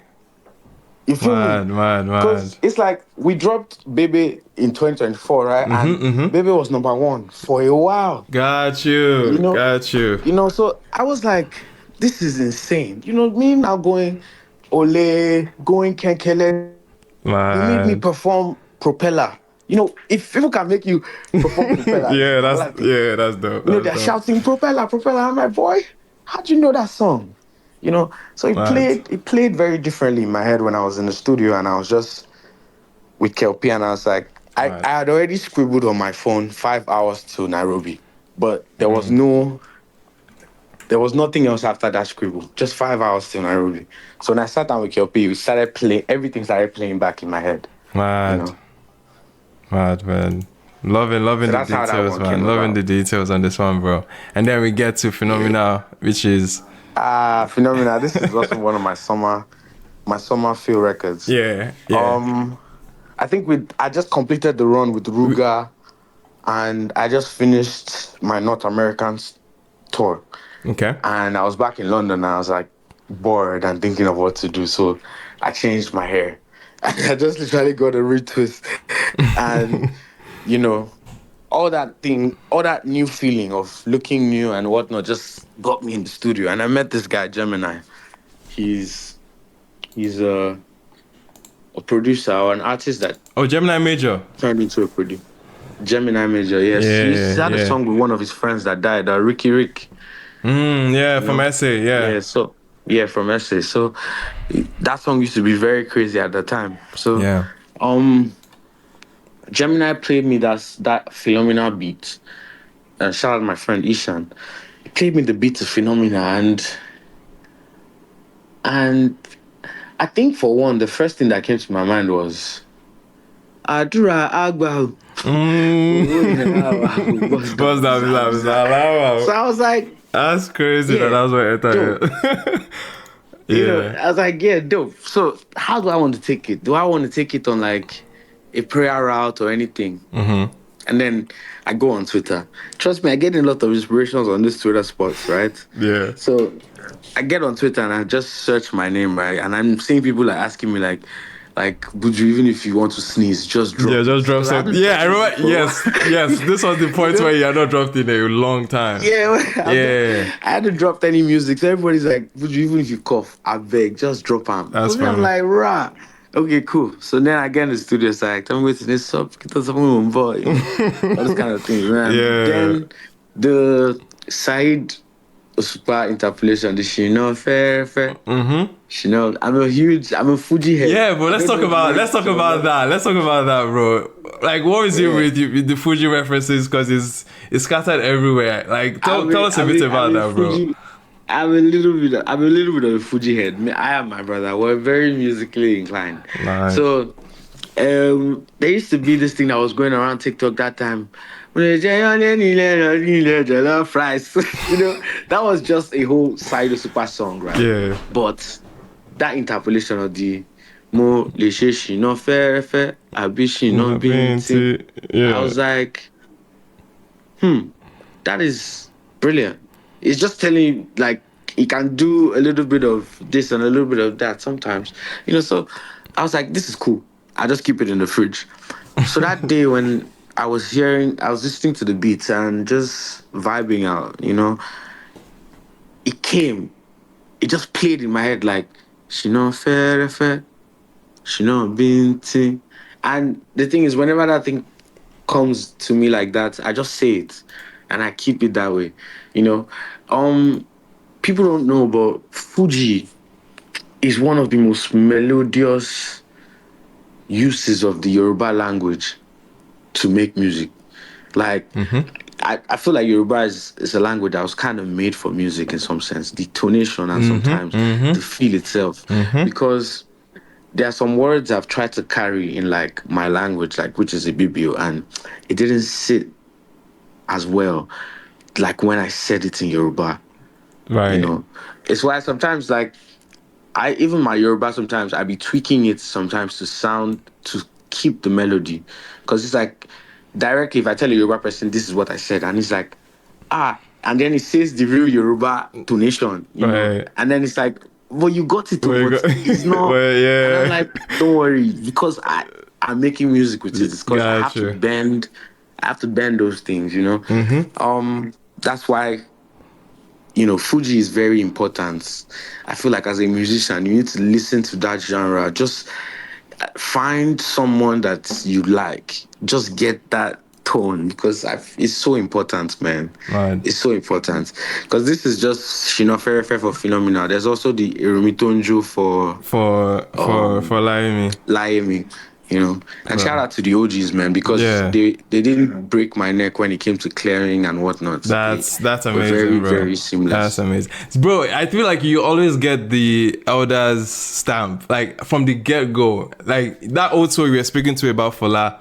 Like, bro, you definitely carry it because immediately on your breakouts, almost everyone, the elder statesmen were approving immediately. It felt like there's something that everybody in that generation sees in you that they just like immediately just jump to, and it's pretty like evident. I feel very proud about that because I hear how much of a tough time they give some people, and I can't lie, man. That was very, especially Ashande. He was excited about the record as well, so I was happy about that one. That was beautiful. Happy about that one. That was a beautiful record. And then we get to and then Fikon Oti. That is one of my favorite records that dropped last year, mainly because of the energy it was coming with. Yeah, man. For some reason, Rema fans felt like I didn't like Rema at some point, but at some point there was this tweet I made out that I was like something about Achukuleke or something, but it was literally me. I was very worried at that period because I felt I wasn't seen, and that was the difference. Because it's like it's all in my growth process, right? Because it's like at the period I was like, what the fuck do I need to do to be seen, to be recognized, to like at least be appreciated for something, you know? That period, a lot of people felt like I was shading, but I was just crashing out in my ones. No, yeah, we could tell. So, like, but bro, that especially one time that all my ex tweets were coming out and going crazy. Yes, everybody was on my dick about that one, bro. It's like his fan base is like, no, bro, it was like you're a Love Island contestant. You know how the Love Island contestants, they are bringing out their old screenshots. That was crazy, bro. They're bringing out old screenshots of people and in this digital era.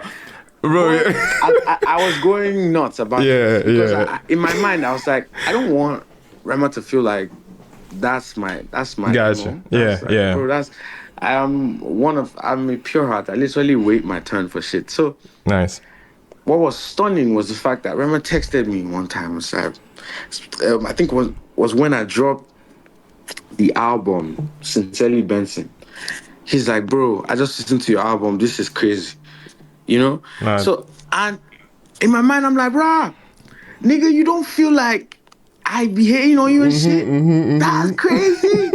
So I was like, this is the type of person like I want to be guys with. So it's like when we now started talking, because he posted the album, and I'm like, mad. Do you know how many people are looking at this album and letting it slide? You just posted this album, and I'm like, God bless you, man, and continue to uplift you and whatnot. So we were talking and whatnot. So we're nice. That's we're dope, man. exchanging stuff.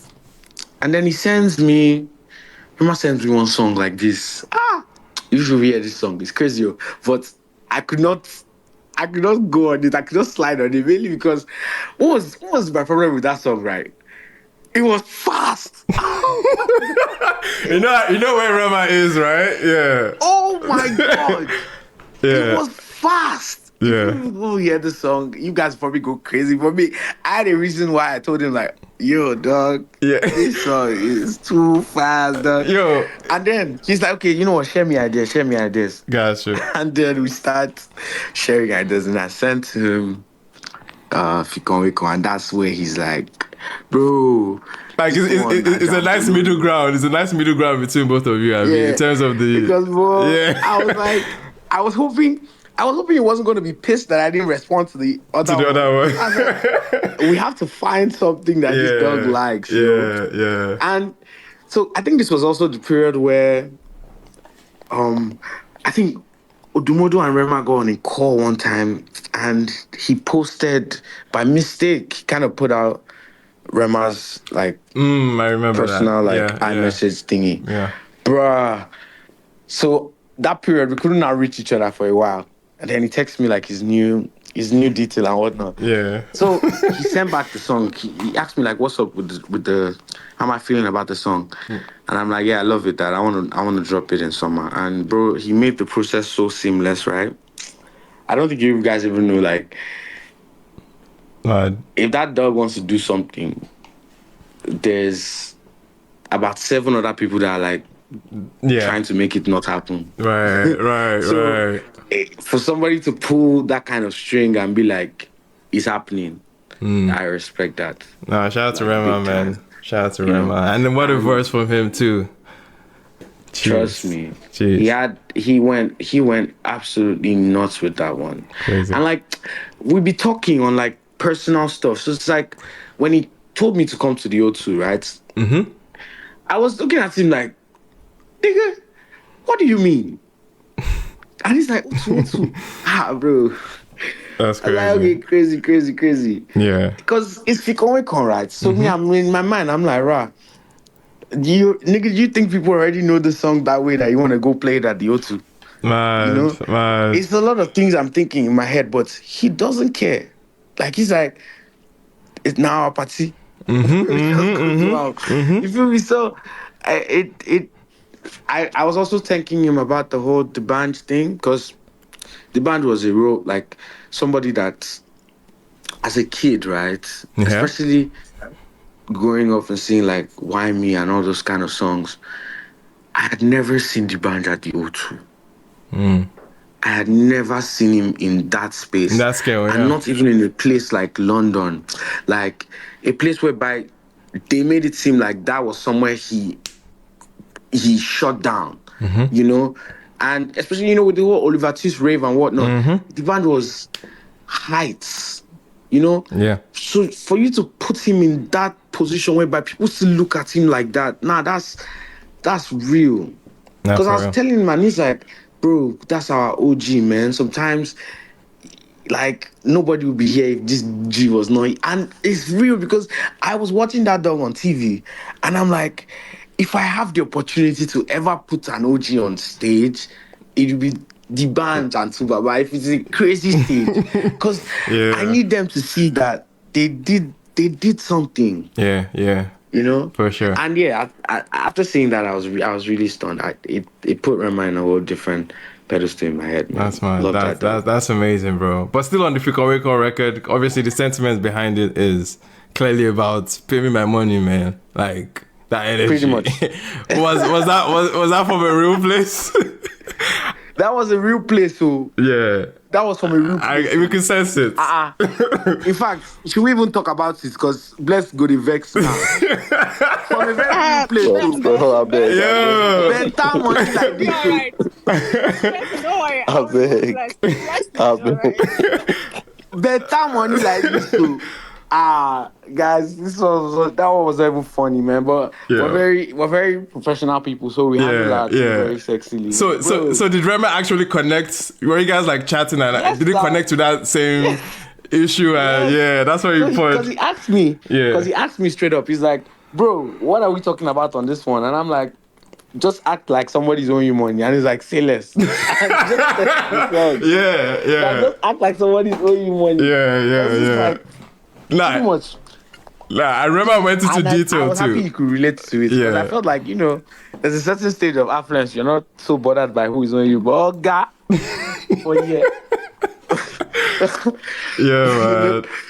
Yeah, for sure. Yeah, man. That was how Fikaweko came. That was and then the other one is... Then we got to the most anticipated snippet of all time, bro. Totori, you dropped. Do you know what's funny? Everyone was raving about that snippet, and we've always said it, like, obviously you drop snippets like almost as if you're a content creator. Like, this is how you connect with your fans. Like, this is how you like keep the conversation going. And Totori kind of got like a very unique reaction. Everybody was like begging for it, and I had to be honest, I was holding I'm like, okay, this is a cool record. We didn't even hear too much. Over here was the intro from the production, and then you just did give us some nice small pockets. But bro, the full song is a different thing. I was shut up immediately, bro. Ask anyone on my live stream. I was stunned. I was like, I'm taking my words back, man. This is a fucking record. And Shaboozey, the way he built up that production, bro, insane. Okay, so you see, Totori, right? Yeah. If there's records to describe Chokehold, that's the song. So when I recorded the song in 2024, starting of the year, that's January 2024. Yeah. So I'm in Ghana. So I do this thing every year whereby I go to Ghana every January, try to catch a new feel, new sound, new feel. So same thing I did for LA and whatnot. So Totori was different. So we went. It was me, Shaboozey, and Tuzi. Yeah, we were all in Ghana, just chilling. It wasn't a camp. It wasn't anything. I just got an apartment, got a chef, and we're eating every day and just cooking type thing. So, for some reason, my team or my management didn't really believe in the song.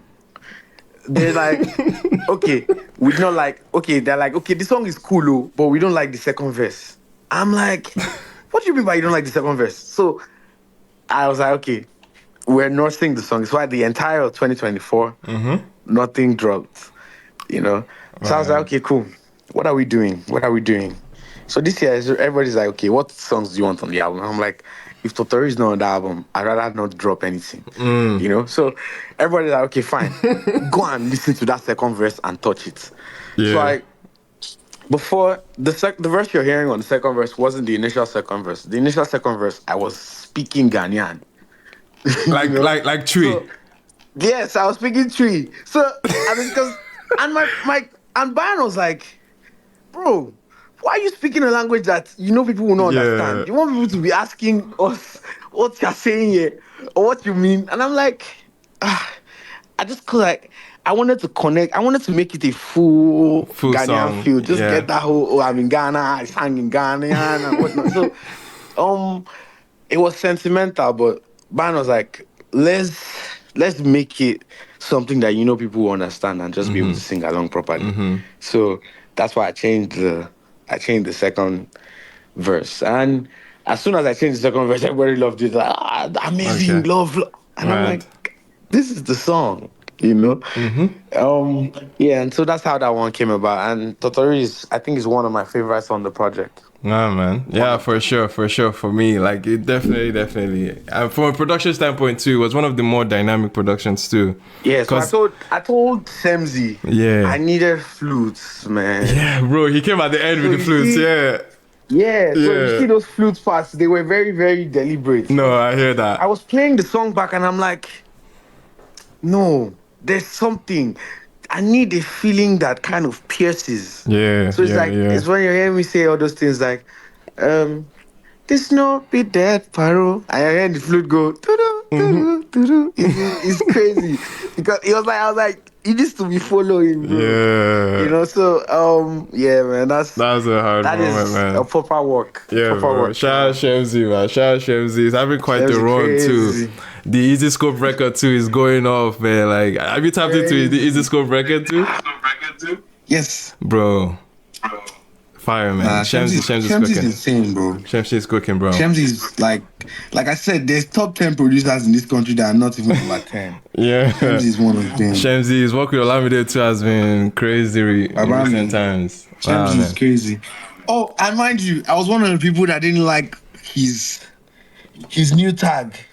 James Bond. Oh my god. You don't like that? I'm very that's hard. That's fucking hard, bro. I think before he dropped it, before he ever like premiered it, like the whole Shaboozey, Bado saying it. Bro, he sent it to me on Totori before they ever premiered it. And I remember hearing it on the speaker and I got scared because I'd never heard that thing before. Imagine you're playing a song that you know and you have been listening to time over time. Next thing you're hearing, James Bond.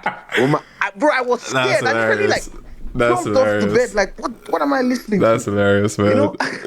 And then he tells me, bro, he loves the tag, that he just wanted to try it out. That tag is a good decision keeping it, bro. Tag is fire, bro. Man. Yeah, man. And then there's Ashimolu. Bro. Twitter, you're making us know that you are definitely on this app, bro. You are definitely on this app, man. But yeah, man. On the app. Bro. I don't know. I've said this before, like, bro, Twitter used to be so fun, bro. Nah. Like, I feel Twitter is still fun because I feel there's still some jokers around and people still joke, but it got very toxic at some point, you know? It's like, back then, we didn't care about toxicity. We wanted to laugh. Yeah. You know? It's why a lot of people were subbing with like jokes or memes. You know? So all those, your father, you die, all those things, it wasn't cute. Yeah. You know? Yeah. That was back then. Twitter was like a diary back then. You know, it was just really good times. So seeing somebody ask somebody, is Ashimolo a bad bitch? In response to him just saying, give an offering. Literally, it's funny. Yo, it's hilarious, man. It's just funny. Yeah. You know? And then the point that is actually such a rhetorical question, a stupid one. Yeah. You know? That you don't even need to answer that question, you know? That was the point of the song itself. Nice. And the song Ashimolo itself was literally to a reference to how much Twitter has changed. You know? There's a lot of I pay attention to a lot of things. It's like, aside you guys doing what you guys do, I listen to you people's criticism. Like, as no matter how, if it pay me on the first reception or hearing it first. You know, like me listening to, like, the last time I watched you people's reaction to Sincerely Benson, I was like, are these people crazy? I'm hurt. You know, but you guys were all these, you wanted something whole different, but I'm like, I'm sorry, man, I was hurt. Right. I'm hurt, and this is how I can express it with this project. So it's like, I can understand people expecting the bedroom me or whatnot, but bro, I was going through it. So, I take all those things into account, like how people feel about records, how people, you know, what people say about records. It's why this song, this Ashimolo song, is just me talking about the comments themselves. Like, I did not like how my nigga spoke to me. It made me feel like saying, no, me. Okay. It's in reference to, people just acting like they can describe me just off a tweet or off a comment. Right. You don't know me fully. It's like up to now, some people still don't know. Like I was walking on the road to wherever destination I wanted to go to, mainly because I don't get cheese. But in your mind is, this guy has always been affluent. Need to go to Babcock. But bro, maybe everybody will go Babcock. They okay. Yeah. It's real. Yeah, man. It's real, man. So Ashimolo is a bad bitch. It's just me saying I don't have time for a lot of things right now, man. It's a whole lot of motion going on. Yeah. No, for sure. I definitely like speaking to the comments that you see often on this app, and more recently because of I'm getting slight feedback from you. Is there any way you can help me fix your mic, I beg? Yeah, appreciate that.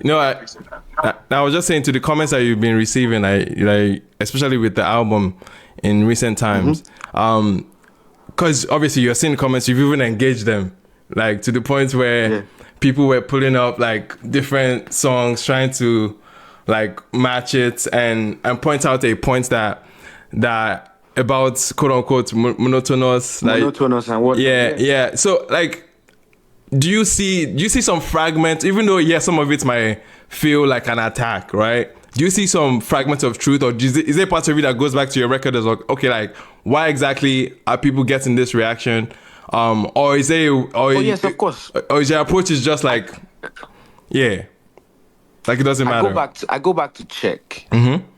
But then like, I think the most recent one was the one that they pointed Judy saying and Phenomena. Right. The difference was, the similarity was a drag in words. Right. It's not, the songs don't sound the same.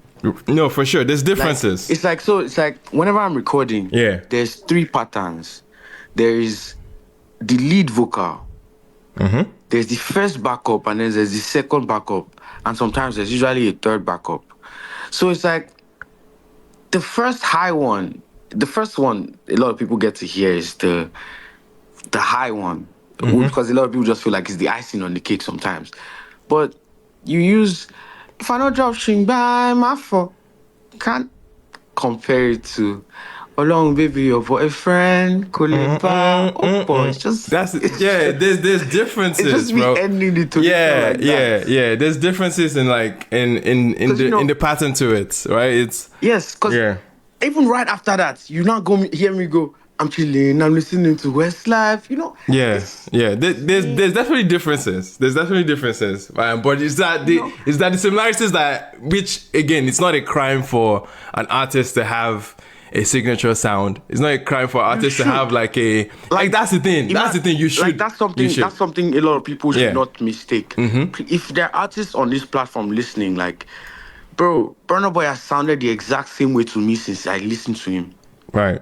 That's the exact reason why I stand with Burna. Is why when he does something differently that tweaks his vocal on another record, I could tell. And it's more like, he's trying something different. But bro, he has sounded the exact same way to me every record since 2012, since I started listening to him. Yeah. So has Wizkid.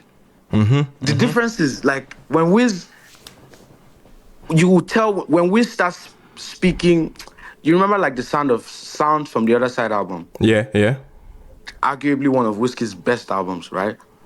When Wiz started articulating like words like that, we could tell. But it was still Wizkid. Yeah, for sure. You feel me? Yeah. It was still the dog. Like the sound is the sound. No matter how many times Rema changes his voice to all of my guys, it's you, dog. Yeah, for sure. There's certain things you're going to sing out that I will know that that's him. Yeah, but there's another aspect of the conversation though. You've even referenced it. It's in the structure of the song. Do you believe there's some songs where, and this has been my own setback, and I think it showed up in setup for me, where like repetition is like it's like your main anchor for the song, and there's cases where you basically run a particular pocket maybe longer than the air feels like it can take, and then I like to know like a kind of song like that, like setup. Yeah, like the hook for it. Setup was literally the producer's direction, right? Okay. So it's like me saying, if your baby no like me now, set up, Sade give you job, okay, and continuing like saying it at that position, like I think I said it like 4 times. Yeah. You know, like it was just Enter's whole thing. It just wanted it to sound like that. Yeah, I see that. Okay. It wasn't a case of this was. It's why sometimes it's very hard for me to point out these kind of songs to you. Tell me, this is a song. Yeah. That this happened. You know, like also I remember like in a song like In Jesus' Name. Yeah, bro. I wanted repetition was good there. I wanted to cut that chorus short. Yeah, but if I did, the beat was going to not complement it. No, for sure. So it's like, the entire time, I'm like, there was one time I did the whole Sin Every Day, Every Day. I've written the whole pin, and then I realized that the beat was not still done. Yeah. Like, it wasn't getting me to the point whereby I could sing a verse. So I had to still keep that chorus going. And it's all still in structure. It's all still in style. Yeah. It's like, it's bare niggas that will try that and you'd have cut it off. No, for sure. Bro, like that's the crazy thing about repetition. Some cases, like it's exactly what the song needs. In some cases, it's like it's not helping you. But another good another good moment that I think you used repetition well was your Wiz record, Many Ways. Yeah. Bro, that's all I needed. That particular pocket where you had. There's so many. Like it's just a vibe. Like with the production, I don't even need you to overdo. Even this Very Soon record, it has no verse. Repetition. Bro, again. Yeah. And the style. There's cases where it can absolutely work. This is an artist that can do it. For sure, man. Like, but yeah, I mean, it's good to know at least that. So these ones definitely. Might not have clicked in the first instance, but I promise you in the studio we were going crazy. Yeah. man. We can definitely see that, bro. And then we've already talked about Cough Syrup, man. We've already talked about Victoni and the setup for that one, bro. Insane moment. And then you close off with the choir. Almost it kind of triggered me in a Burna fashion where it's like you make it grand, you make it like a larger than life type of closing the credits type of thing. Bro, I swear I still have to shoot that video on the mountain. Yo man, but tell us about that record and your 2-factor authentication in the beginning. Yeah, 2-factor authentication. My man said and then he followed it with In Jesus' Name, you know? For real. 2-factor. Because so it's like I have a lot of Muslim friends, man, can't lie. And this is just I have a huge respect for them. Mainly because they show me a very real part of their religion, not any other thing else. It's like my Muslim friend will tell you this is what he wants to do and he will do it. Yeah. You know, like they will tell you this is what happened and that is exactly what happened. You know, especially if he adds that walai there. You know, it's just something. Yeah. It's just something about that thing that I respect and I enjoy. Yeah, it's kind of even connected to like your love for food. Yeah, I can definitely see like that parallel too, man. Makes sense. Trust me. So In Jesus' Name, I had written this. Will I call it a poem? Like some years back, it was called Gods and Angels. So it's like. I'm saying all my moves are orchestrated by gods and the angels. Right. You know, that's just what I had there, you know. And then I went further to literally just elaborate on what happened when I lost my mom. Because it was like, I think it's a moment that I hadn't touched on since I started making music because it was just vulnerable. I didn't want people to know that had ever happened with me and whatnot. But for some reason, something just kept ringing in my head. Like, what kind of artist are you really if you can't really put down that emotion? You know, I've spoken about my heartbreak. I've spoken about how disappointed I've been in a lot of things, but I haven't really talked about how like me losing my mom really affected me in some sense, because I used to be an A-star student in school back then. Probably if I was still an A-star student, I won't be doing music. Because for the sake of my mom, she always made sure I was 100 on my education thing. But bro, when I lost my mom, I didn't care about anything education again. You know, it just put me in a whole different steering. Like I was driving a whole different car now. Right. You know, so I was like, I want to do something that keeps me, you know, that keeps my legacy and hers as well. So, and in Jesus' name, I was just referencing like how I am one of the most tried artists on this Nigerian face, bro. Then they try me, gone. Like it's like everything has tried me, man. And this is just even on a testimony level, bro. Everything has tried me. You cannot even imagine the controversies that have tried me. But if not personality, that fact that people know the kind of person I am, and God just showing up for me, bro, I would have crashed out and lost it, bro. You feel me? And in Jesus' name, it's just a testimony to say, like, literally, bro, you don't get anything where anybody if you do that can actually shake me out of position, bro, or trick me out of position, because they've tried a lot, bro. Like, they've tried a lot. Trust me, so yeah, man. That's pretty much it. And so with the gospel choir, it's just basically I've been wanting to work with them ever since I had Pray For Me with ATTW. Yeah, man. So it was something that was key. Nice. I was like, I need a choir for this, and I need it to be not just any choir. I want it to be them. Nice, man. I know it makes sense, because how you even used them too was very, very unique, and the way you put them in the ad libs, and it was a very, very powerful execution for that record, man. And what a way to close the project, bro. My Sunday special be that. Yeah, man. Yo, real quick before Belema ask a question, real quick. The cover art, bro. You worked with Zahir for this one. Tell us a little bit about the cover art, because we have 16 soldiers around you. There's a running theory. There's a running theory right now about 16 soldiers being 16 songs, and on 5 hours to Nairobi. Was it on 5 hours? But it's when you mentioned 16 witches.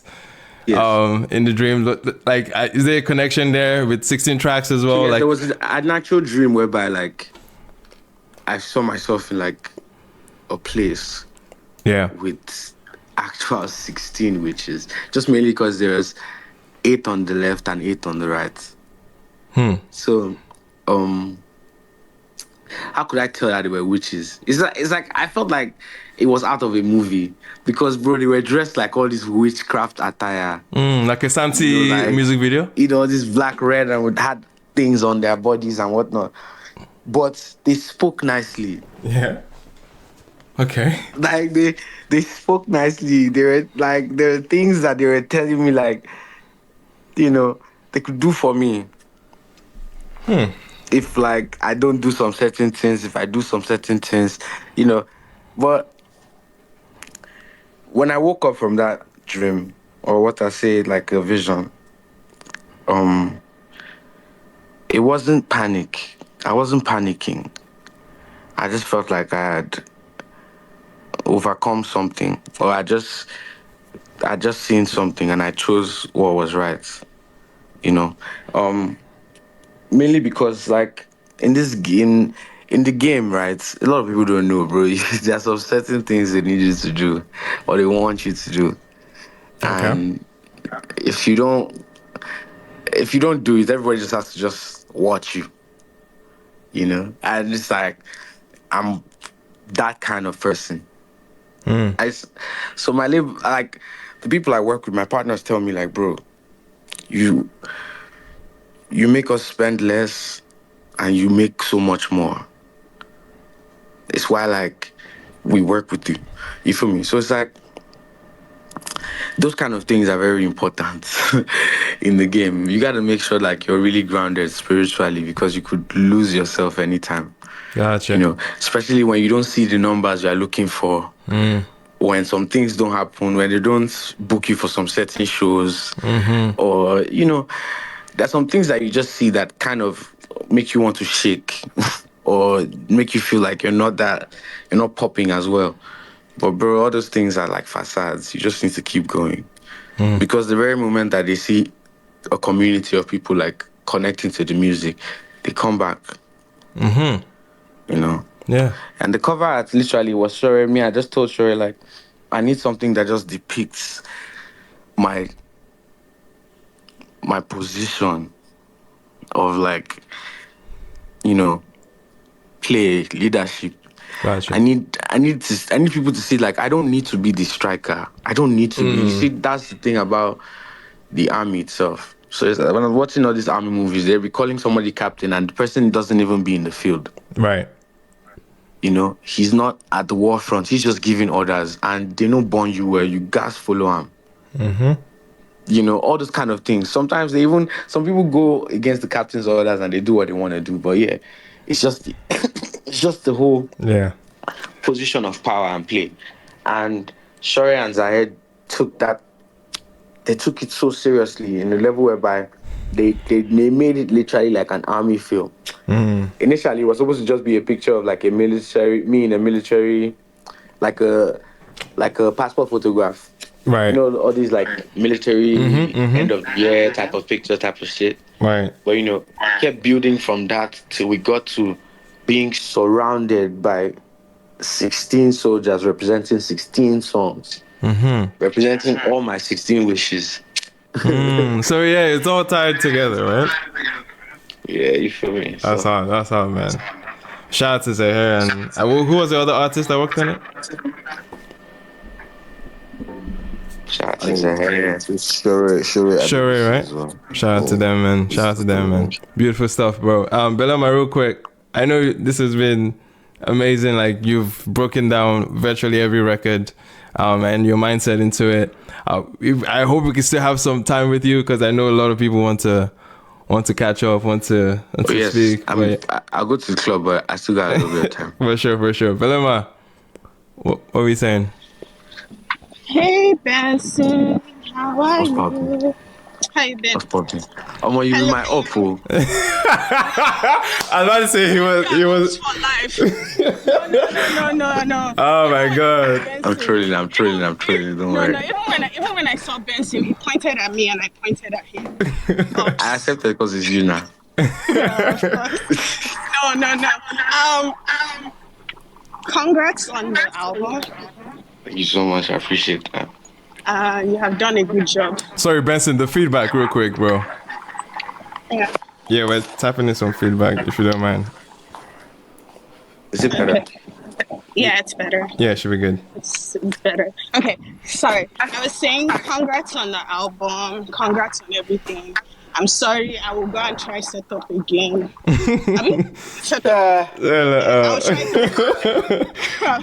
try it again. Because the magic people are performing on that song, maybe it will speak to me this time. But I think it's a fabulous album. Thank you for breaking down every single song for us. I can guarantee you that most of the artists that are Nigerian cannot break down what you have broken down for us. If we call them to come and do this now, they will tell us it was vibes. It was vibes in the studio. So thank you for this. Don't let any of them deceive you. Don't let it make you feel anyhow if they are in front because you overtake them. Don't worry about it. But my question for you now is that now that the album is finally out, how are you feeling? That's my first question. And because nobody's asking you how you are feeling. They're just telling you you're monotonous. I tell you. Nobody's asking you how you're feeling. They're just telling you you're monotonous. And they want to collect your money. Your $1,000. You can give it to me. I'll keep it for you. Don't worry. Dead. No. But how are you feeling? I'm sexy. Thank you so much for asking. I've been happy. I think this is the happiest I've been in a while because there was a little bit of worry, you know.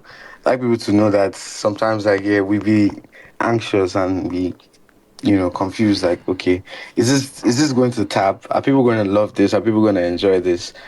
But bro, like every other minute, I come online, I check, I search the name or search the project, search the name of the song, and the reviews. There's something to write home about, and it makes me feel happy. It just feels like everybody finds their song on the projects and runs with it, you know. So yeah, I'm excited That's and really happy. good. That's exciting. My next question for you is that following the drop of the album, you're going to be going on tour. What should we be expecting? Damn. If you guys already see that, I'm getting sexy. I've been in the gym. I've been up. I've been dancing. Oh yeah, I've no. been. It's a whole lot of things I'm doing now that I've added to my whole performance and my whole scheme. So, No facts. a whole lot of stuff has changed, man. I don't know how to put it, man. I've really evolved in a whole lot of stuff, and I want people to come out and just see that, That's pretty much what it's been. I was performing in Joburg the other day, and literally, like, it's because of that performance I've been getting some certain deals and whatnot. So yeah, Fire, bro. makes me feel That's good. exciting. The last time I saw you was really good. Should we be expecting choreography, So it's performance? Like, what should I would really love to. I would really love to do a little bit of choreography. It's just like I like me just dancing on my ones, bro. That's just the thing, because it's like it gives me the opportunity to do rubbish and still be okay with it. Fair. I love But it. I'm open to Me, it. I'll be there. Make I be on my I'll be Beyonce there. bag. Me, I will be there. I will be there for sure, for sure. Also, you literally just did the Puma collection. Yes. So how did that come about for the album? Oh, shout out to Bless them.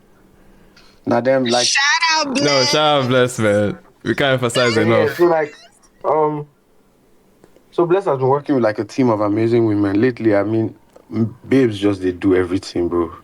So he's been working with a team of amazing women that I don't know if they're even on this space, gone Shadi and the rest of them, but they've been going hard for me like for a while. They're the ones that told me that I should not tweet anything this year. So literally that's why I've not been online.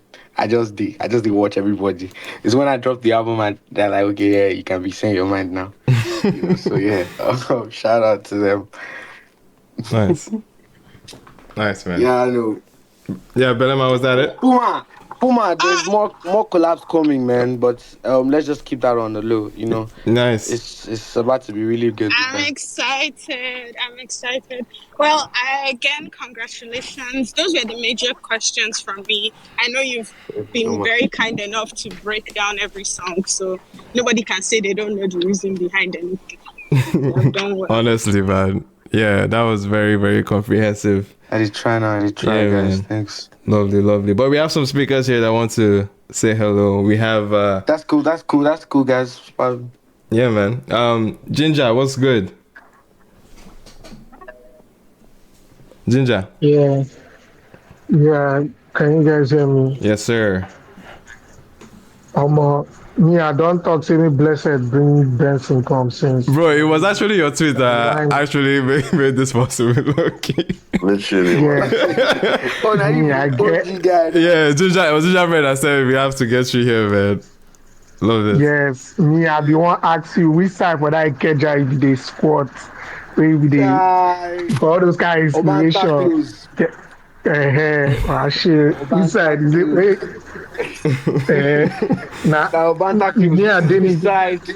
This is like before you get to Ikeja on that bridge. Yes. Like Ikeja on that bridge, Awolowo Road, Obafemi, Awolowo Road.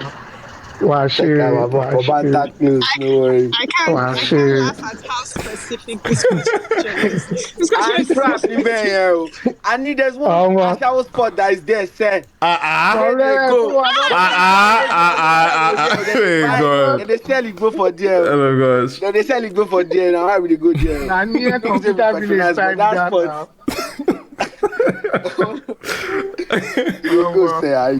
Try. As I get that part, I say, this nigga did this time, I share it. the main place. Inspiration. Anyways, I wanted to talk about. He had asked you a lot of stuff. I know, like you've gone through it. Mine is first off, Omah Lay me. Omah was going. He did, baby, did bet. I even they reason say why Barry J no even the other Barry J almost the other Bro, this I kind of think track. that's a song I need to still do. I need to do Yeah, something. you definitely need to do something, Barry, With bro. Barry J. It's like It's crazy. Exactly. It's not happening I don't yet. think you even know that I'm a huge fan of that dog, and this was a Time of like ẹnigbà mọ̀ràn ọlọ́run lórí ẹ̀pà o ṣùgbọ́n òun ló ránú gbà lọ́wọ́ bàbá bí bẹ́ẹ̀ kọ́. I mean, you guys don't know that song. No, of course now. Of course now. We're just letting you cook now. I like Barry J. Gone. Yeah, letting you cook. No, it's not chicken. That dog is crazy, man. Yeah, I feel man. like I need to do that one just for Fuji heritage. Bro, you need to tap in with him, man. I swear, I feel like you guys like we're gonna make great records. For sure. Man. And another place I was thinking about was there's this part in Yes Sir, the beginning part in Yes Sir. It was sound. It had this boy's mind kind of rhythm. You know, Brandy's boy's mind. Brandy and like I was hearing this. I was like, this thing, I don't hear this thing before. I just go click boy's mind for YouTube. I was like, I don't see this thing. They give this boy's mind feeling. I rate Suzy so much, man. Yeah, shout out to Suzy, man. He knows how to. I don't know the word to put it, man. He just knows how to connect like nostalgic feels and the present together. Like you're playing the song and you're listening, you feel like you're hearing something else that you've heard before somewhere. Mm-hmm. You know? It's crazy. I think what he sampled. Yeah. Yeah, I think like this body of work gives me very much silky, smooth vibe, especially from track 8 downwards. It was going all through. I was like, nah, you are in another realm. And to be honest, I have to say this. Maybe somebody said it earlier, I think it was Ima who said where you guys were saying Fola has this who elderly or what's it called, kind of has an old soul. OG kind of thing. Yeah. Old soul kind of thing. I think you yourself, you embody it, but you don't know. Like you have this musically inclined stuff in you that I'm not sure you actually like really recognize that, bro. You want some shit on cough syrup. On Yes, I'm like I've put that thing on repeat. Like when I listen to albums, I don't go back to a track while I listen on it. But I went back to Yes Sir, I went back to cough syrup, I went back to Ashimolowo. I was going back. I will have to go back, play it again. I'm like, nah, you guys. Now this is a stellar one. To be honest, debut was not going for me, but this sophomore is going on law. It's why I said like a lot of people. You gotta trust me. I respect that. That's real. I respect that. Thank you so much, dog. On law. Nice, honestly, man. Nice, man. Like this sophomore is going for me, big time. I won't lie to you. And shout out to you, man. Nice, man. Because I was born there, man. Yeah. Dope. Shout out, man. Appreciate it, Ginger. Real quick, Taj. Yeah. What's up? Hey, bro. Solid project. I think for me, my question was going to tie into exactly what you just sang, right? You singing the Barry J record. That is a deep, because it's the CK featuring Barry J record. It's the outro of his first project. I think Love Wanted was original on that project. So it's like, I feel like I always joke about if you were not doing music, you'll probably be a critic, because I feel like you listen a lot to what we. Make I not lie you. If I know they do music, I go there. I for don't die you. I'm not even playing with you people, bro. You guys even think I'm whining, bro. Yeah. Like this is my life, bro. This really my life. I can't lie. Yeah. But I can tell like you are a fan of the music itself. Yes. Not even music on a larger scale, because I think we all listen to music generally, but I think the culture of it. For the core, because you picking that as that Barry J record that came first to mind is that's somebody who, I feel like we have a pop album culture in Nigeria where we just listen to the favorite song with popular records. That is an outro of a CKP that people probably don't remember. And Barry J went off on them. I remember you were probably one of the first people that I know that co-signed or posted Pain by Easy Scope on the first project with DJ Cora. Yes. Like, you just go deep into the scene. Even you, I know you're carrying Bad Boy OML on your head right now. So it's like that's crazy. So- Yeah, man, this G really knows my shit. I swear. Yes, man, I agree. I am. So yeah, I was going to ask. Let me know my question. Let me quickly my question. So my question is, how do you bury what your identity is? I mean, how do you marry what your identity is and knowing exactly what the ecosystem needs and what the ecosystem is like in its true nature? Because I feel like, once again, some of us can nerd out about Afrobeats, and some people think Afrobeats is just vibes. But some of us know that it's more than just vibes. There's like so much to it, which is why I guess the substance conversation sometimes throws me off. But it's deep. So how are you able to keep it knowing exactly what the space has turned out to you, and then pointing out back what exactly you are about, your own story, your own identity? How is that process for you, especially when you're writing and when you're coming up or when you're selecting records? That is a really, really good question, man. First of all, that's amazing. I'll say for one, it's like music for me wasn't something that I just said that I just want to start doing this shit. You feel me? Like, I used to watch myself enjoy like music itself. Like, I come back from school and be watching Music Africa. Music Africa used to play me songs that was not just dropping in Nigeria. They used to play me songs that were dropping worldwide, like Africa-based. Ghana, bro. Yeah, heavy. So, I got introduced and loved music on a diverse level. On a level where it's like, the song doesn't need to be popping to connect with me. You feel me? So, how I still keep it 100, especially when it comes to the ecosystem, that's new artists coming in, artists going out, and the ones that have even been here way before, it's just simply the love for it, man. We don't be vibing around here because I think for one, music for me was supposed to be like an escape route because I saw myself stuck in that loop of doing IT and all that stuff, right? So I decided to take music seriously, like a course. So I started listening to like a whole lot of sounds just to know how to like blend. It's why, like, bro, I really appreciated like finding Burna Boy, right? It's because he just gave me a good dynamic to how things can sound. It's like and it's not just Burna, it's like the eras at which like Nigerian music was really making crazy waves. Like, bro, we had a Galala era, bro. Like I remember an era whereby like it was African China, it was what's that song? That Shoki. Do you guys know this song? Oremi Moniko Abami Choku. Catch my shifaji, catch my fagbo, kintomo. Oh man. Who sang that? It's a song. Yeah, which that one came to me. They did this record for African China as well. They no looking face. Another one. Yeah. I don't know. I forgot their names.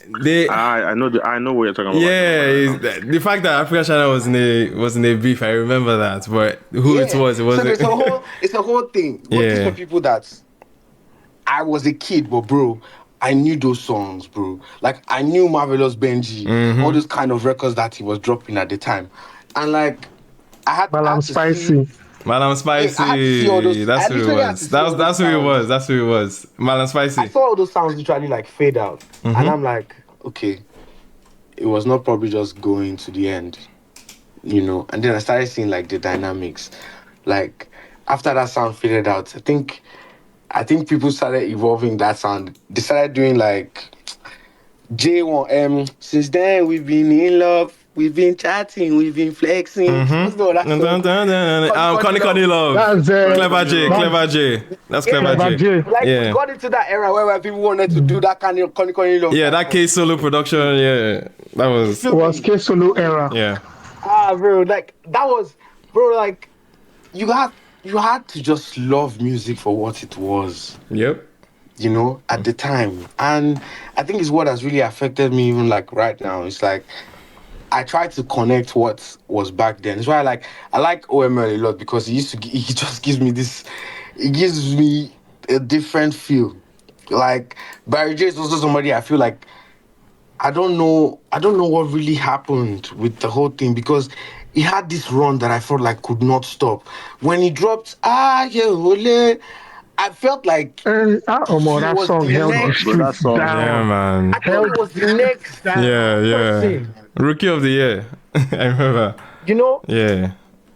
And so like it's like a whole lot of things, man. A whole lot of things. It's like, because now it's like people were giving me reasons to see those artists and be like, what didn't work out for them? You have to not do that. You have to try and not be that. It's like one of the reasons why, like, okay, now I've been working out and being all sexy and trying to move, you know, just carry myself a certain way, right?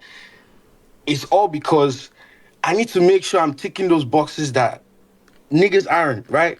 Just trying at least. You feel me? So I'm moving right now. I'm moving so well right now on stage, like, it's another thing. So it's just me evolving with the times and understanding that you cannot just stay one way. You know, I'm combining a whole lot of knowledge and a whole lot of growth in this whole thing, because, bro, I love music for what it is so bad, you know. And you get this thing, I feel like there are some songs that they should play for every artist in this country. If you don't know the song, you should not be doing music. Strict credibility is one. I'm not even playing with you, Babami. Yeah. If there are some songs they should play for you, if you don't know who sang this song, and you are there now, go and do something. I agree. Strict credibility is top of that list for me. Yeah. No. That one is even easy, Seth. There are just some things they should know. Bro, there's a lot of... So it's like... people forgot that Majo, Fine Girl is a feature. It's a feature now. Jazzman. Yes, Jazzman, I love you featured him. If you don't know that song, you should not be chilling here. I love the fashion, bro. Nah, I hear it. And that's just one out of like hundreds, bro. Yeah. There's some songs that were generation. Bro, there's a song. If you as a rapper or as a singer don't know this song, everyone's a star, so never give up if it's what you No, be God. Gino, man. Gino. Not be making music. I'm serious, bro. Yo, this is legendary, like, man. I love it. I keep, when I was telling you guys last year, like, music university, I'm an alumni. Like, for Nigerian Music University, I'm an alumni. Bro, and his brother was a producer, so sick. His brother was so sick with that green. That's Gino's brother. I have an idea for you. Gino's brother is so sick. Sorry, Ginger, Yeah. Benson, sorry, I have an idea for you. As you are going on tour, it would be a good idea to do music competition at the beginning of the show. like let everybody do music competition. You should be quizzing everybody. Before they enter your show? Is that what before they enter your show? It's not everybody that can get it. Like, people were born in a later time. Yeah. And whatnot, right? Yeah. But I feel like everybody should do their homework. There was a time where people rap and sing. People sing and rap. You know, like, I don't want people to feel like it was all a Western thing. Nigerians were doing that thing. And it was going crazy. No, sure. for sure. Yeah, man. You're a Trust big, me, I mean- big gold ultimate search fan. So maybe make your own, your own trivia show. I don't We run know. it for Wait, so I know what television. Buju Ultimate side. No, of course we did. We did. Of course. But we know that they are fans. That should carry They are me fans there. and- They are fans and there is you. So Nice. you run your I own, think your own the game the show. sexy part was the fact that they used to stop. Yeah. They stop and they will show it the next day. The fact that you'll be thinking about it the whole night was the craze. No. But for real, run trivia show, put it on television. Hello. Host Buju Benson, Hello. Love it. Yeah, man. Nah, that was real for real, man. Like you were very passionate about that response, and I hear it 1000%. Your love for music is definitely like it's glaring. We see it, bro. Rio, we have some more speakers, man. Appreciate it, Taj. Fusi, what's good? Yeah, how you doing now, Billy? How you doing? We're good. We're Benson, good. how you doing now? Long time no see. Oh man, I don't like to man. No, What you that's speak Pussy. about? Yeah, man, it's Fusi. Yo, that's your guy. That's your guy. Yes. Pussy. Listen, I'm fan of. So, but I like the way you spoke about your album, man. To be honest, there's so many things that you said with me that you said on this space that just made me know why I like you. Because so many times I look at you, I'm like, almost sometimes you underestimate yourself, but you don't know how blessed and how your music is touching, different people. Because me, I'm very, very privileged to go to some certain places, and when I see some people singing your songs, I'm just like, you don't even know how people love you. Not even Nigerian people, Cameroon, Senegalese, they sing your songs word for word. So me, I'm just proud of you. But I just have one question for me. So you have one question for you, man. I have one question for you. Because one thing paying me, and Blessed probably knows, because I did stop this that don't spoil my steez. Why you not put down for your album? Because you're telling me that this album is like Good question. It's like a good but question. you're saying like this song is braggadocious, right? Like this album is like you're trying to be braggadocious. So why didn't you postpone my steez? Because I won't lie to you, I was in Montreal the other day. I went there and begged, because I always beg the DJ to play that song. So I was in Montreal the other day, and then there's one, the DJ played the song, and I seen some girls, once they started playing the song, some girls from Cameroon and Senegalese were singing the lyrics word for word. But I wanted to run mad though. I was like, I can't believe it. I can't believe that these girls from Cameroon and Senegal are singing this song word for word. They sing the Yoruba plus the English way they speak. I say, I don't ask the girl, I'm like, how do you know this song? They say, they are Benson's fans. They love you so much that they love that song. And I was so happy because a lot of people did not really understand the hype of that song. But I just want to know why that song no did the album. Damn. Okay, so initially this performances was on the album, but if I did put it, it would have replaced a lot of other songs that people would have gotten the opportunity to hear. And so it's like, this was also another thing, right?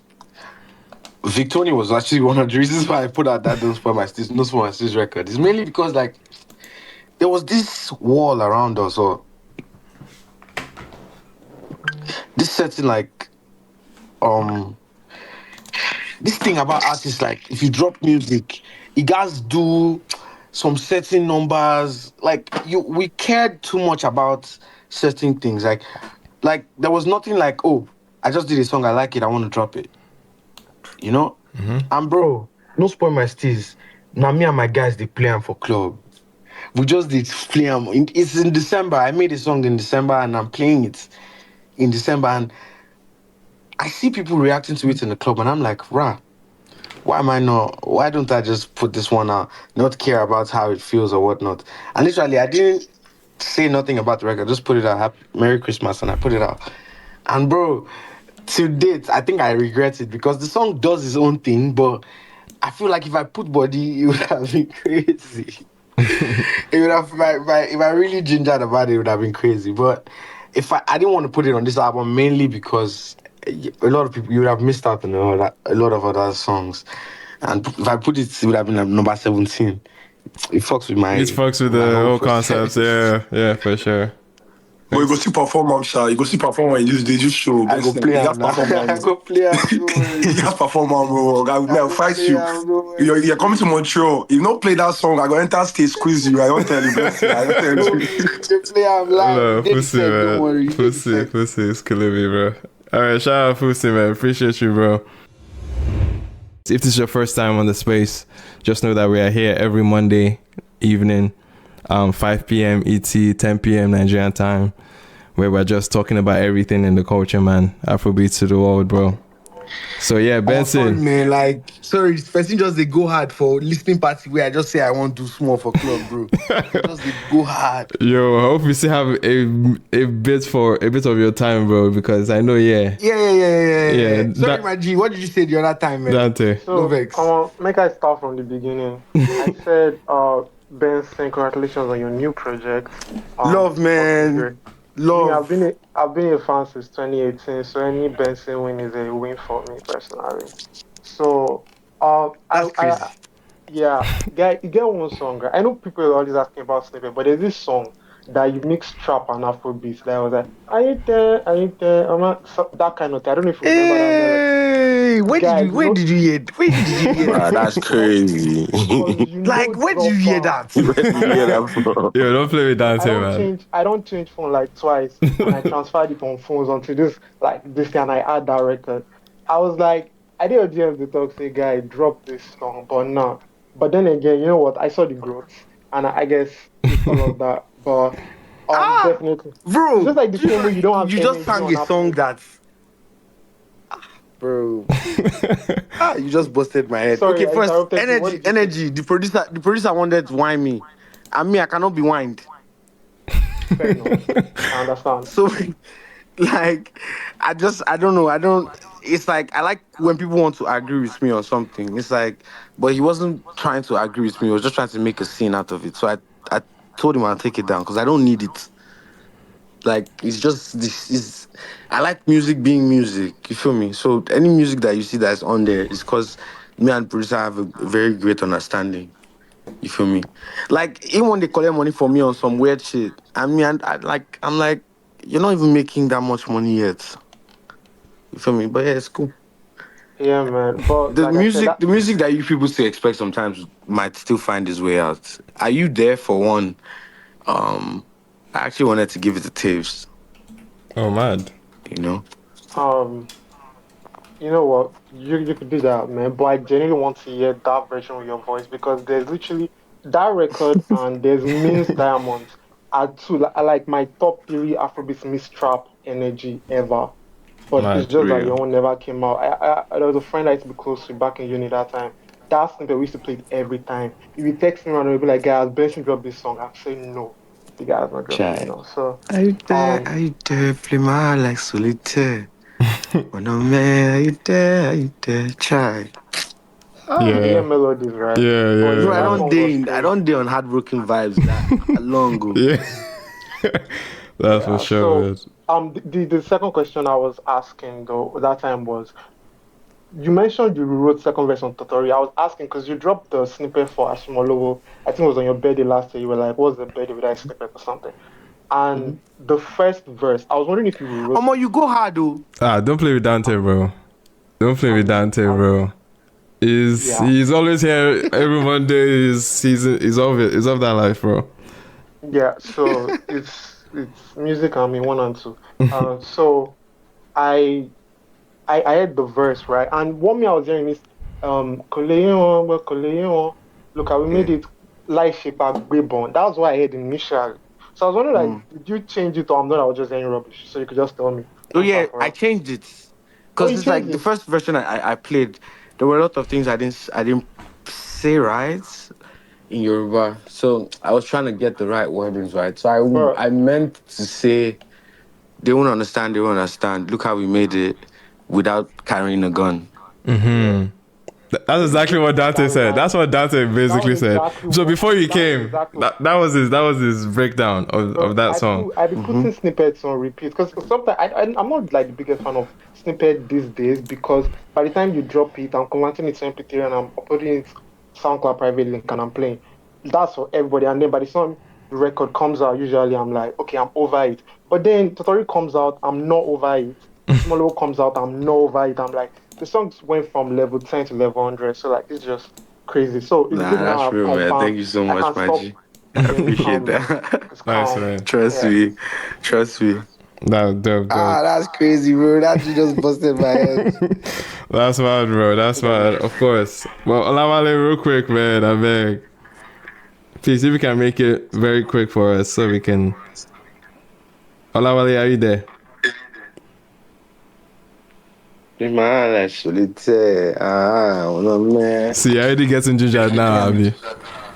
Yeah, just put out for deluxe, you know. Yeah, maybe small deluxe. Maybe you just... Before Olala. Yo, we're getting feedback from Benji. Yeah. Sorry, I was gonna say before Olawale comes on, Benson, one of the things that you are is a fabulous songwriter. And as you have established, you spend a lot of time deep in the history, deep in the music. What are some other things that inspire your songwriting? Truthfully, just real life experiences, man, and stories. I started watching movies, or let me say series now, just to help visualize how I want my videos to look like lately. Oh, sick. So it's why, like, lately I've been dropping a whole lot of cinematic shit. Fico, that video. Yeah. Makes sense. I feel like Fico is the best video that I dropped last year, but niggas just want to play with my head, and I will slap them. Because really, like, it's crazy because where have they seen that happen before? No, that was a fire video. I'm trying to remember. And you're not watching a film that literally ends with cast and to God be the glory. Like, look at that movie, bro. Man made it.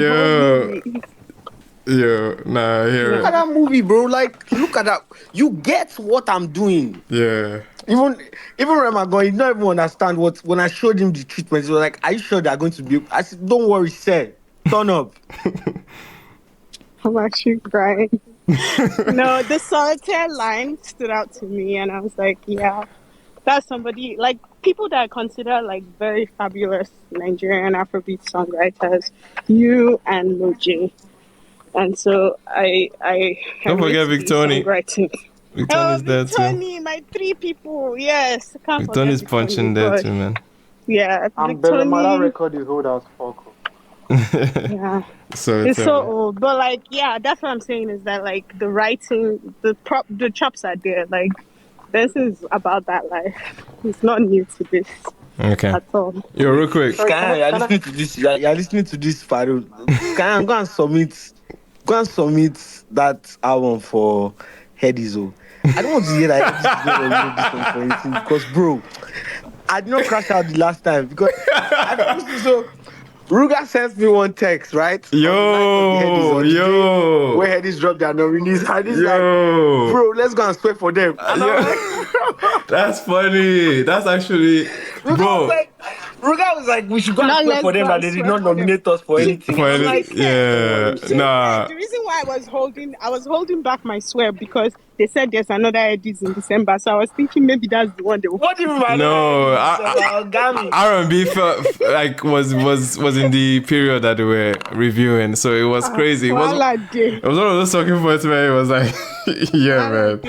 Yeah, bro, that's not most me because like I saw the people that they were nominating, and bro, oh God, this one is not. I beg you. Everybody, bro, you they whine? It was personal. No, it's this so one funny. is not even shit. You they whine? It's funny because I was just telling. What do you mean? I was just showing Blessed responded to my tweet.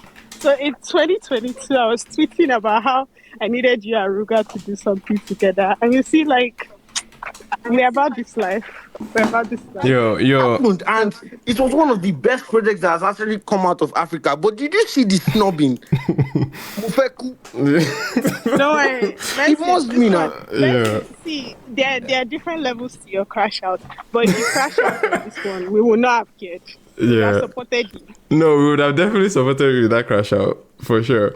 But yeah, man, we have limited time, bro. I don't know, man. You pay me differently. Bro. Yo, sorry, we have. We're good. Yeah, man, we still have limited time with him, but yeah. I know. There's something really important I gotta ask. There's a sentiment to yell throughout this entire questioning.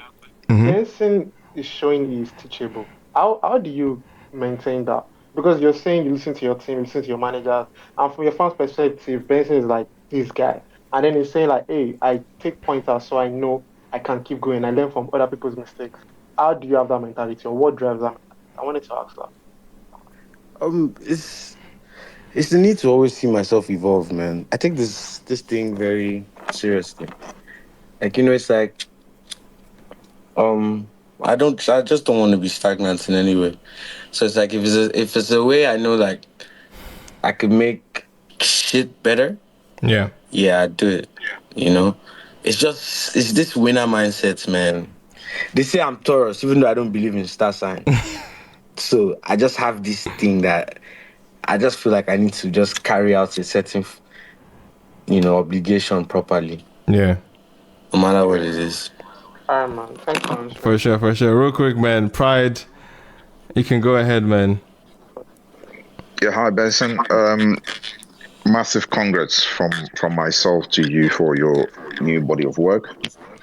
Thank you so much. Yes, I must say, I'm really, really, really appreciate the fact that you've been able to talk to us about your album. You see, this is one of the issues that always aches me about art, as in, I would always hope and I pray that every time we get art coming out from our brothers, right, we should be directed in a way to kind of like understand what they want to give us. So I really appreciate the fact that you've been able to tell us, where it comes from, the inspiration. I can hear the passion in your voice, and it gives me an understanding of what you're put together as art, Because sometimes when I listen to the way people review albums, I ask myself, like, what have we been listening to? So I really do appreciate that. Then my question to you is this, right? I understand that right now on the chat we've been talking about the listening experience of your body of work, right? So what I wanted to ask you is, I understand where the trajectory of the sound is going, where the industry is going, where we're conquering new markets, we're talking about tours, right? Mm-hmm. Did you envisage, touring this album, and does the fact that you're going to tour this album, does that contribute to the way you kind of like curate the music to be able to replicate the live version on it on tour? Yes. This album specifically, I think is gonna be one of my best albums to perform. It's mainly because I've enjoyed performing it from my room, like in my own space, firstly, before I even touch a stage. So it's like, touring was very important for me with this project, because it's like I wanted to, I think one time on a space like this, I think a dancer came on here and she was saying stuff about I wasn't making music that was danceable or something. And I could have taken that very personally, but I was like, cool. Let's kind of make music that we could involve, if we wanted to, involve choreographers, right? It's why the songs like Jagger. Jagger is that kind of record whereby G is the number, I think 3 or 4. It's one of those records whereby it's a bop. It's like a hip hop. It's like playing Burna Boy City Boy, but hearing something different. You feel me? It's just that type of feel, whereby I know, like, if I wanted choreographers in there, they would do it they'll kill it amazingly without even thinking about it. And I wanted to make an album whereby I know I could perform to the best of my ability. You feel me? On a level whereby people enjoy it and actually get the feel, whereby I could actually influence like stage creativity, probably bring a ship in there, have people dressed as captains. I needed to make the album feel like I could do certain things and it would be on theme, on point, So yeah, definitely, that was definitely a point for me. I was really making this album based on how I was gonna go around the world with it. Man, so are we updating the medley then? Is the medley getting a quick update? At least I bought the Cybertruck now. Yeah. And Benson, right? This is a me to you now, right? This is the next level of your game, right? Which I am keenly looking forward to you to unlocking, right? That ability to kind of like recreate a live version of what we listen every day on stage, right? And I think you've heard from very many folks, right? I think you can take you from your past tours. The demography of people who are following your music, they spread across, wide range, like ages from the old right up to the young, and from different races. So taking your art now beyond the listening experience into the stage platform, where I want to see you, doing the venues, right, is something which I'm hoping and I'm praying that, you're going to unlock, over the next 2-3 years, right? My next question is surrounded around the same, right? I'm asking you this from the perspective of an artist, right? Us listeners, we have a different way which we appreciate music, and I'm asking you this from the perspective of an artist, which you can better see from a different angle. How do you think the fact that the industry, the genre, is becoming global, right? What pressure do artists find now, right? Trying to put together or curate albums that can resonate to a global fan base. Is that a pressure which you think yourself or artists are experiencing, and how are you guys tackling that? For myself, right?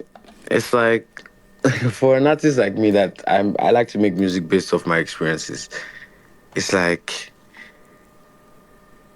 I have to watch and see songs blow up on a global perspective, whereby it's not so much to it, right?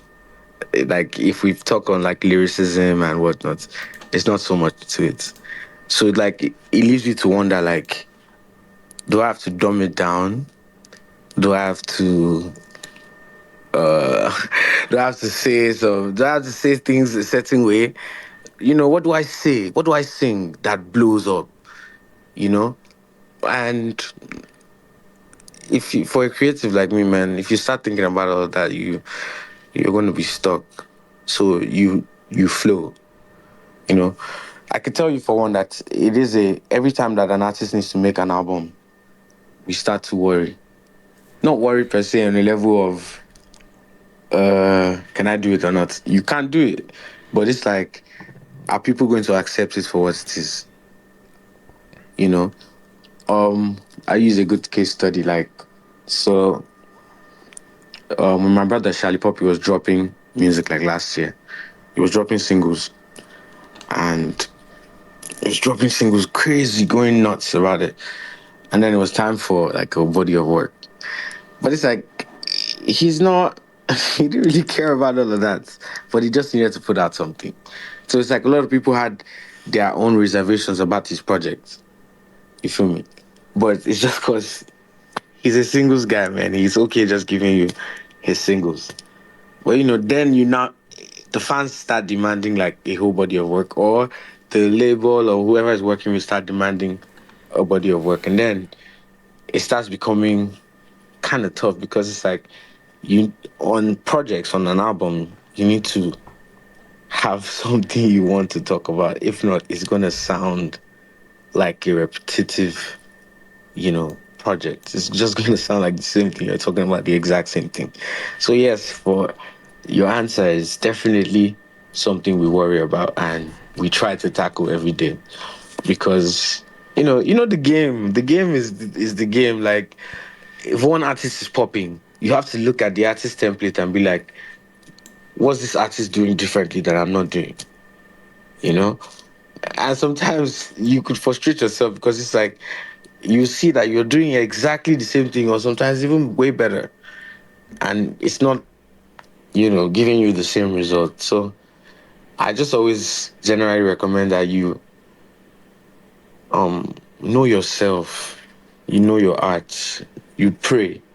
Like, literally just ask God to just help you, because bro, I'm in my room before this album dropped. I'm in my room and I'm praying to God. I'm telling him, like, yo, if there's a song that cannot work on this album, can you just take it off?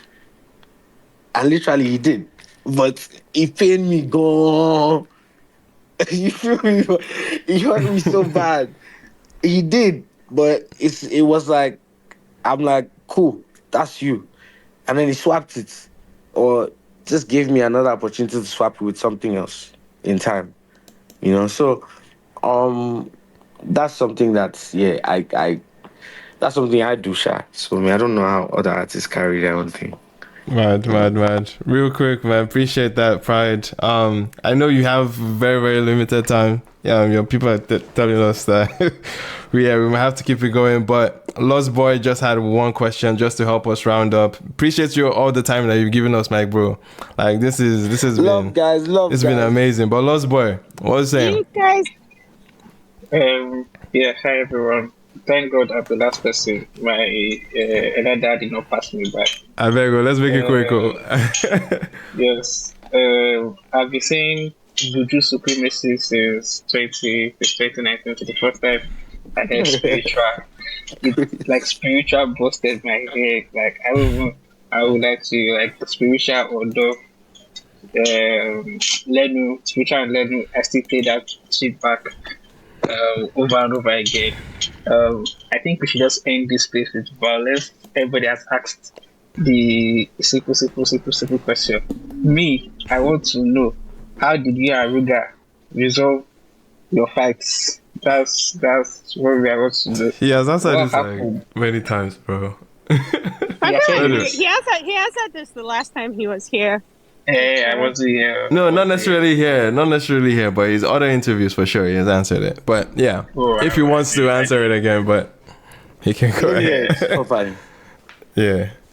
What's the question? No, I wanted to ask. I just wanted to ask why you ever guys resolve your fight. But basically, why we? He said why? You know, we say how, so he said that why. Bro, that's funny. Man, rich people don't fight, man. Hey, especially when there's money in front on the table. Yo, okay. I'll tell you that from like a business standpoint. No, like, for sure. If I see there's money to be made, cool. Because it's like, how do I put it? After figuring how much we were going to make, and I was like, okay, cool. Then we got in the same space, and I realized like he was way better as like a human being, and he was on a vibration whereby you could actually work with somebody, and I was like, okay, cool. There's no tension here. And me, I was raised right, man. So me, I don't know. I don't like bad blood. You feel me? Fair, man. No, but like, yeah, it's just what it is, man.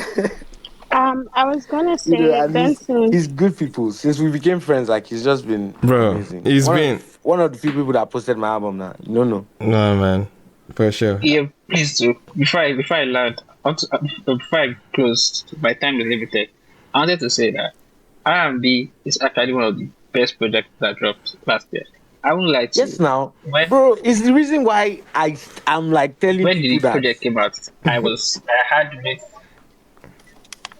Benson, if you go ahead with the crash outs, we'll be behind you. Don't worry.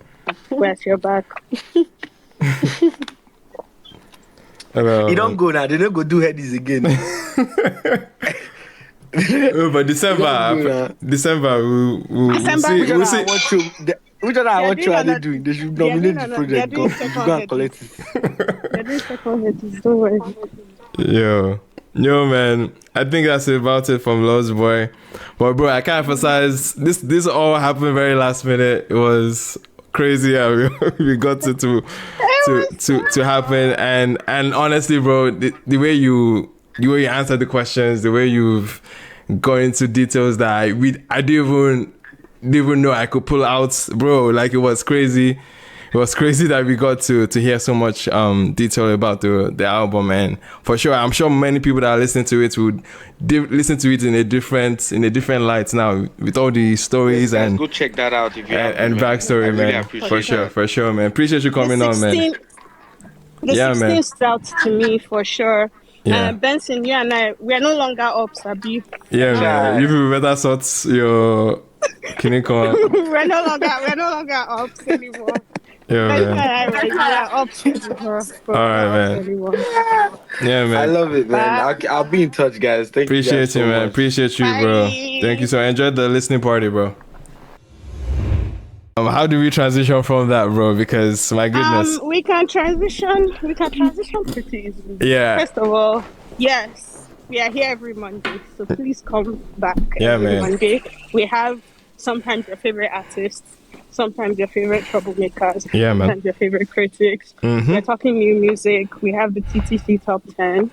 And also, if you are a business and you would love to advertise with ATTWSPACE. Yeah, man. Come and bless us for sure. That would be amazing. The link will be, the email will be in our bio. Yeah. Go ahead and check us out or send us an email if you have anything that you want to share. But I think the best transition out of this is to continue with new music. For sure. So apart from Benson's album, who else dropped this weekend? Goodgirl LA dropped. Okay. Goodgirl LA dropped this weekend. Has anyone tapped in? Anyone familiar? I heard the single last week. But I haven't had a chance to hear the EP yet, so I might not be able to add the EP, to this convo. But I saw the push. First of all, let's start with the photo shoots. 10 over 10. Loved it. Love it. Lovely pics. I love her comeback. I am so happy she's back. I am happy she's here. Bro, I'm so happy she's back, man. I think there's a lot that Goodgirl LA can do, so I'm excited for her for sure. Yeah, man. Has anyone tapped in yet? Anyone on speaker right now? Dante? Yeah. I'm on tapped in. I heard some. Well, Taj can talk more about, but I'll just say I heard some records, and I think somebody said "Boss It" was coming out. Hey. Yeah. Wait, somebody said what? Somebody said what? I'm sorry, but I didn't even know. I did not see that. I mean, that threw me off. Wait, what? What did he say?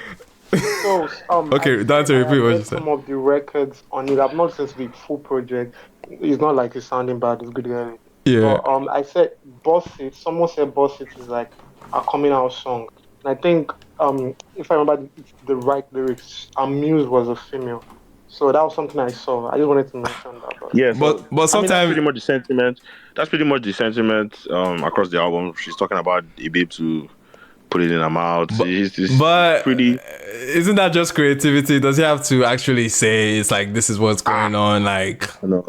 It's just let's just keep it within the realms of what we have. Let's not get. I was Emmanuel. My reply for you would have been, "Feel like you don't know Goodgirl," but then again, I realized I also don't know her. So yeah, exactly. We don't know her, so let's not. I mean, okay. Let's not make the conclusions. I don't have a problem with this. There's nothing wrong with that. And if that is what you took out of the song, that's what I know for sure. Yeah. I think that's fair. Who made that tweet actually? Because now I can't find the person. That is trying to put it on somebody else. No, it was. The sentiment was crazy. The sentiment was pretty heavy. No, but this is not the first time though. We've seen it with Tenny, we've seen it with Daku. Like there's lots of like. No, guys, let Taj talk. So Taj can take away from this. Anyway. Speaking of Darko, she did the same thing on the F1 soundtrack. On that song, bro, every Darko record, it's not even just every Darko record she's singing about. Every Darko record, yeah. Darko lives in Nigeria sometimes. But I mean, Darko still swags like Darko is still swagging like. Okay, who else dropped besides? This Taj. Sorry, we're still on Goodgirl, right? Yeah. Wait, no, can Belema hear me? Hear Taj. Yeah, Taj is speaking, Belema. Yeah. It's happening again. Yeah. So yeah, I was gonna say I just think Goodgirl was the first girl I was going to bet on to replace Tiwa before Ira came along, before even Faye really came along. I think then Faye was still posting her Twitter covers, but because of her baritone, I was placing my bet on Goodgirl because she had that R&B pop girl. She was basically like essentially a female Wizkid, right? That's the best way to describe her. But it's crazy to see her evolution because I remember hearing her first song, "Don't Mind," and seeing where she's at right now. Like if you hear "Don't Mind," she sounds like this very innocent, good girl. Yeah, it was very clean. Then her name was Ellie. It wasn't even Good Girl Ellie, right? So and then it's like when she added the Good Girl, she just went left. Like just in terms of like the narrative. But I think as a project, she showed why I still feel like she's like a female Wiz. But not a female Wiz because Wiz now is in a different space, right? But that Superstar Wiz, that pop leaning street act, that like okay, like a Rema. Do you understand? Like a feminine Rema, right? Where sorry, it's feminine wrong before they kill me, but like like a female Rema, and like it's incredible to see. Obviously, I'm happy that she's tapped in with Adre vibes now. Yeah. I think her writing, you know, at first I thought they would maybe make it very global facing, but because I think she has a sentiment that she wants to pass on, and she's still very street coded with it. This is very, once again, it's just very interesting that I'm hearing her in this context. Like some of the lyrics here are hard. I know she's talking about being an Omolugu, like yeah, like, and that's a very Afro-Adura sentiment. You get, she's passing on records. Her choice of production are very hard knocking. Nice. I think Good Girl, but you know, I was having an argument with somebody, and somebody felt like, you know, this type of style for a woman technically doesn't really always work, even though we kind of want it from them. We want them to go toe to toe with the niggas, but like it doesn't necessarily work for them on the long run. That instead, like, it's better that they are more like, they show the more feminine side and stuff like that. But I think it is anybody that can go toe to toe with the guys in terms of writing. Like, you know, if I create like a posse cut and you put a babe there and she would drag everybody's shirt to go early, she has that dynamism. She showed it on the project. I think Good Girl, this record, the single is a solid record. That's the probably most different type of record I would say, that is very like feminine. But when you listen to the other records, she's basically sounding like you get like if you put her in the room with Shea Vibe, she's gonna eat him up. You put her in the room with Wiz, she's gonna slide. She's gonna put her in the room with Benson, she's going to slide. Like she's sliding on the record, she's chopping up the like she's dynamic with the flows, and that's the most interesting part of her for me. And then again, time to time, she just shows you that she's a strong singer. Like her vocals just get strong, her riffs, her runs become hard as hell. Like she's like a total package. Even if you describe a pop star as a female artist in the Nigerian context, she describes it to a T. Right now, is that what people want from a feminine act? I don't know, because you know she might not be as womanly enough for them. But I fuck with it, and that's her sentiment. And I think they're going hard with production. Obviously, Andrew Vibes is using that calm down check to Why would you know it's the count down check, bro? My brother. I know. He reached Opu label with that calm down check, I'm sure. So I'm hoping they catch one. Yeah, man. I think my only critic was, I think production wise they kept it a bit too general. I think I needed something a bit different from her. Like I feel like I've heard all the production elements that I've heard it before. You've heard it before, right? I've heard it. Okay. I've heard it before, but I needed. You know how you listen to Davido's album and then you get with you. Yeah. You just know that this is an enigma. Like it just stands out production wise. I just feel like I didn't really get that production wise, which is crazy because she's signed to a producer, right? So I wish he. But then again, Andre Vibes is the style of producer he is. You know what I mean? Yeah, exactly. Yeah. I was gonna say that. Yeah, he's a lot more general, like Blaze as well, right? He's not a Shemzy. Yeah. Right? But I would love to see her work with other producers that can. But I think she needs a balance though. She needs a balance of that. It's not like go crazy with the unorthodox and the risky. So, unorthodox, I'm not saying like the unorthodox beats don't have to be something that is not Nigerian or not like Bedu efforts, right? But once again, there's just certain key, like once again, you hear Davido's album, right? And then you get with you, and you can just tell that this is a pop record that is different. That is different, yes. Like just the elements, the signature, like the instruments they picked, like it's out of the box. And I think I got a little bit. You know, there's that dancehall leaning, Afro pop, then the hip hop type of bounce. You know, there's a lot of typical stuff that I think production wise I wish she explored more. But obviously this is first effort. Yeah. I'm betting on Goodgirl just because I think everybody will love Goodgirl. Yeah. I think the song is hard. It's my type of record, but then I don't know if that's what everybody wants to hear. And then we'll move on from here, man. And once again, I'm still going to hold on to my bet that she's really one person that can really go toe to toe with the guys. Is that the goal for a woman in Afrobeats to be going toe to toe with the guys? I don't know, but at least if I'm to say that's LA is that person. All right. Dope stuff. Let's get some new speakers. Big Bank. Did you want to chime in on the Goodgirl LA combo? Did you tap in yet? Yo, what's good, y'all? Yeah, man. I feel like it's been a minute. Yeah, bro. I mean, I initially want to talk about Benson, but sorry, I didn't get you up on time, man. Yeah, I came super late. Request was blown up. I was about to sleep. I was like, oh wait, let me see what's going on. Then I remembered, oh shit, the album just dropped. Yeah. But anyway, I'll talk about Goodgirl. As Taj was talking about, I tried to listen to this song. For some reason, like the first verse, I thought it was Lil J. Like the way she was hitting it sounded like Lil J. I was like, wait. Then I could see what Taj was saying in it. But I know she kind of switched. I think I saw a video a while ago. Her shirt said "Goodgirl Don't Bad" or something like that. So I don't know. I still need to listen to the project more. But yeah, right. I'll probably listen to it in a bit. I just want to say that. Yeah. All right, no worries, man. Appreciate you, bro. Anyone else that's tapped in so far? Yeah, real quick. Yeah, actually. Sorry, I think Chibi can go. Yeah, how's everyone doing, man? We good, man.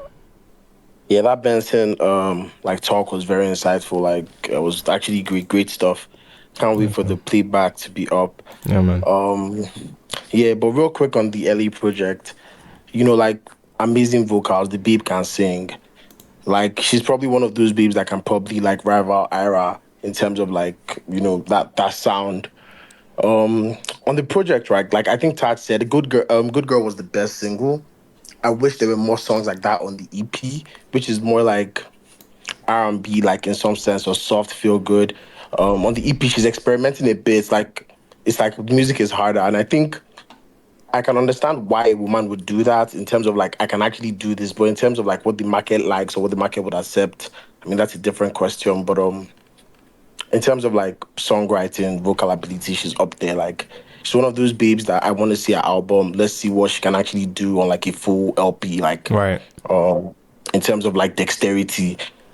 Yeah. I think I would have liked to see features. I think she does really good when she combines with people. When she's just doing a hook or someone else carries one other creative aspect and then she just has to deliver the the reflective part of the creative aspect. She's very good at that. And I'd like to see her explore that more. But yeah, good project overall. I'd like to see her still show more of what she can actually do. Yeah, no, I can definitely hear that about features, but part of me is saying okay, this is a first project in God knows how long. There's a level of rebirth that this project is coming in with.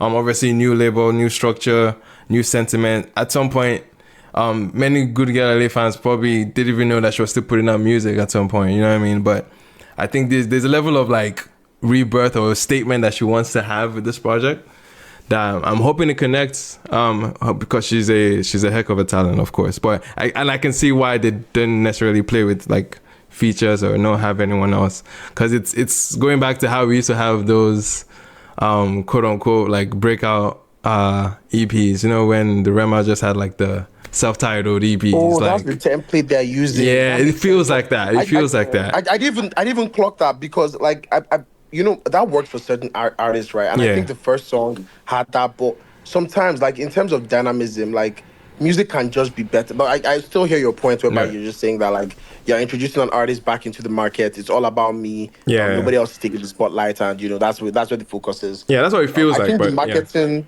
Yeah, I think the marketing post the tape almost every other good song in Nigeria. It's great to have great vocals. It's great to make good music, but how the marketing translates to will tell you how the market to behave. Yeah, for sure, man. Appreciate it though. Thank you so much for that. Anyone else on Goodgirl LA before we transition to what was it else that we wanted to talk about? You guys don't laugh, but I found the tweet. I won't put it up. Oh my God, Dante, drop this. No, I'm not, because you try to punch. Just on it to your chest. There's no. In fact, I'm putting it up here. I'm not on it. Anyway, man. All right. Okay, I'm not gonna put it up. Yeah, fair enough. I'm gonna send it to your DM. I'm gonna send it to you. Yeah, send it to the group chat.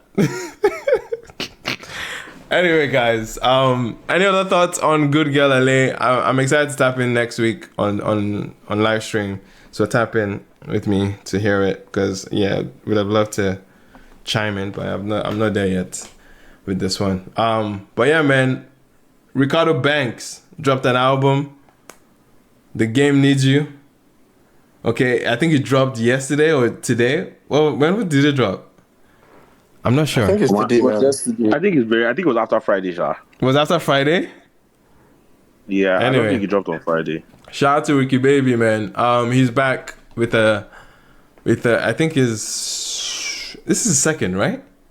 It said it's 10 years deep, bro. Like, I don't know if it's his first or his second. No, this 10 years deep. No, because I know he has been dropping EPs. This is second album. Yeah, this is second album. He has been dropping EPs in between, of course. EPs, like 3 EPs. Yeah, man. His debut with Maven, of course, Spotlight. That was 2016. 9 years apart from his debut. Yeah, so it's quite significant to see an album from him.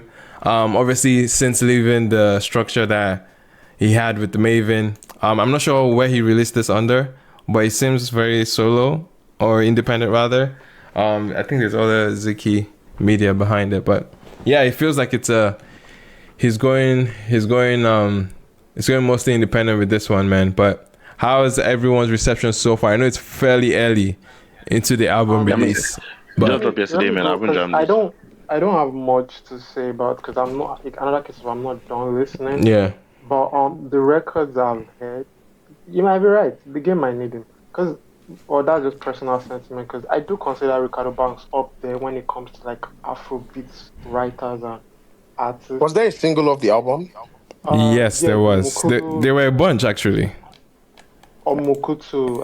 Mukutu record. There was that one with the. Which that record is hard, bro. Record is hard. That record is hard as fuck. That record is hard. I fuck Mukutu. Yeah. The production so far, like 3 tracks in, is speaking to me. There's this Mami record that I guess if you play, it feels like something Rema could be. It feels like there's that Move Faster song with Saz and Rema. Yeah. The snippet, yeah. Very EDM-ish. I'll just. Where's that Saz? Where's his album? Yeah, bro, Saz, bro. I swear, I thought I heard like April or something. Someone said he's still DJing, bro. It says he's DJing somewhere. But yeah, man, Saz. Push it back, but like we should trust him or something. He pushed it back from November last year. Bro, he pushed it from last year. This 7 months in, but I'm not heard anything. No signs, nothing. He had rollout on the horizon, Sha, like just based on like media reports, insider reports. It's close by. But he was on a rollout and then paused and like went anyway. Back on Reekado Banks. Yeah. So the Mami record definitely. Borderline, I could hear Rema's voice, I could hear Wiz on it. Because I know Reekado is also like kind of like part of Wiz's children in a sense.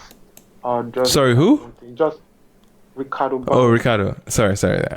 Yeah, I thought you said something else. So, and then I was just getting to the Terry Akpala record and I just got occupied. Wait, so, yeah. How did Terry Akpala sound? Because he's on a freaking streak, bro. When it comes to his features, I was just getting into the record. I had not heard him. I'm opening for anyone else. Anyone else? He delivered, have you? Trust, man. Trust. In fact, Terry's verses is what took the day. So good. Right, and man. he switched up. I've listened to the album. I love Catalina track. There's a track called Catalina. I like it. The song Oroma with Terry Akpala. I like it too. What's it called? The craziest thing is this kind of, I don't know if it's the full second moment, kind of going back to their what they call it? The next rated Headies moments and Lucas. Yes. Crazy, go man. Back to their Headies moments. So yeah, they have a record together. Fuck that shit. Lyrically, Efe Joku back to back. Bro, that day, that every song was a hit. Every song was a hit. Every song was a hit. Back to back. On Twitter. But allow me, Dave. If you want the car, come on. Come and collect. Come and collect. Come and collect. But no, Olamide. If you want to get Jatamata played after for me. Then yo, Jatamata. Nah, it's the way everyone. Yo, is DJ and started insulting. Yo, that video is etched in the and I see DJ Akorede Bello. You see DJ Akorede Bello in the corner, hyped up, like, hey, bro. Anyway, man. I think good West guy collect awards. Yeah. I'm telling you. I swear.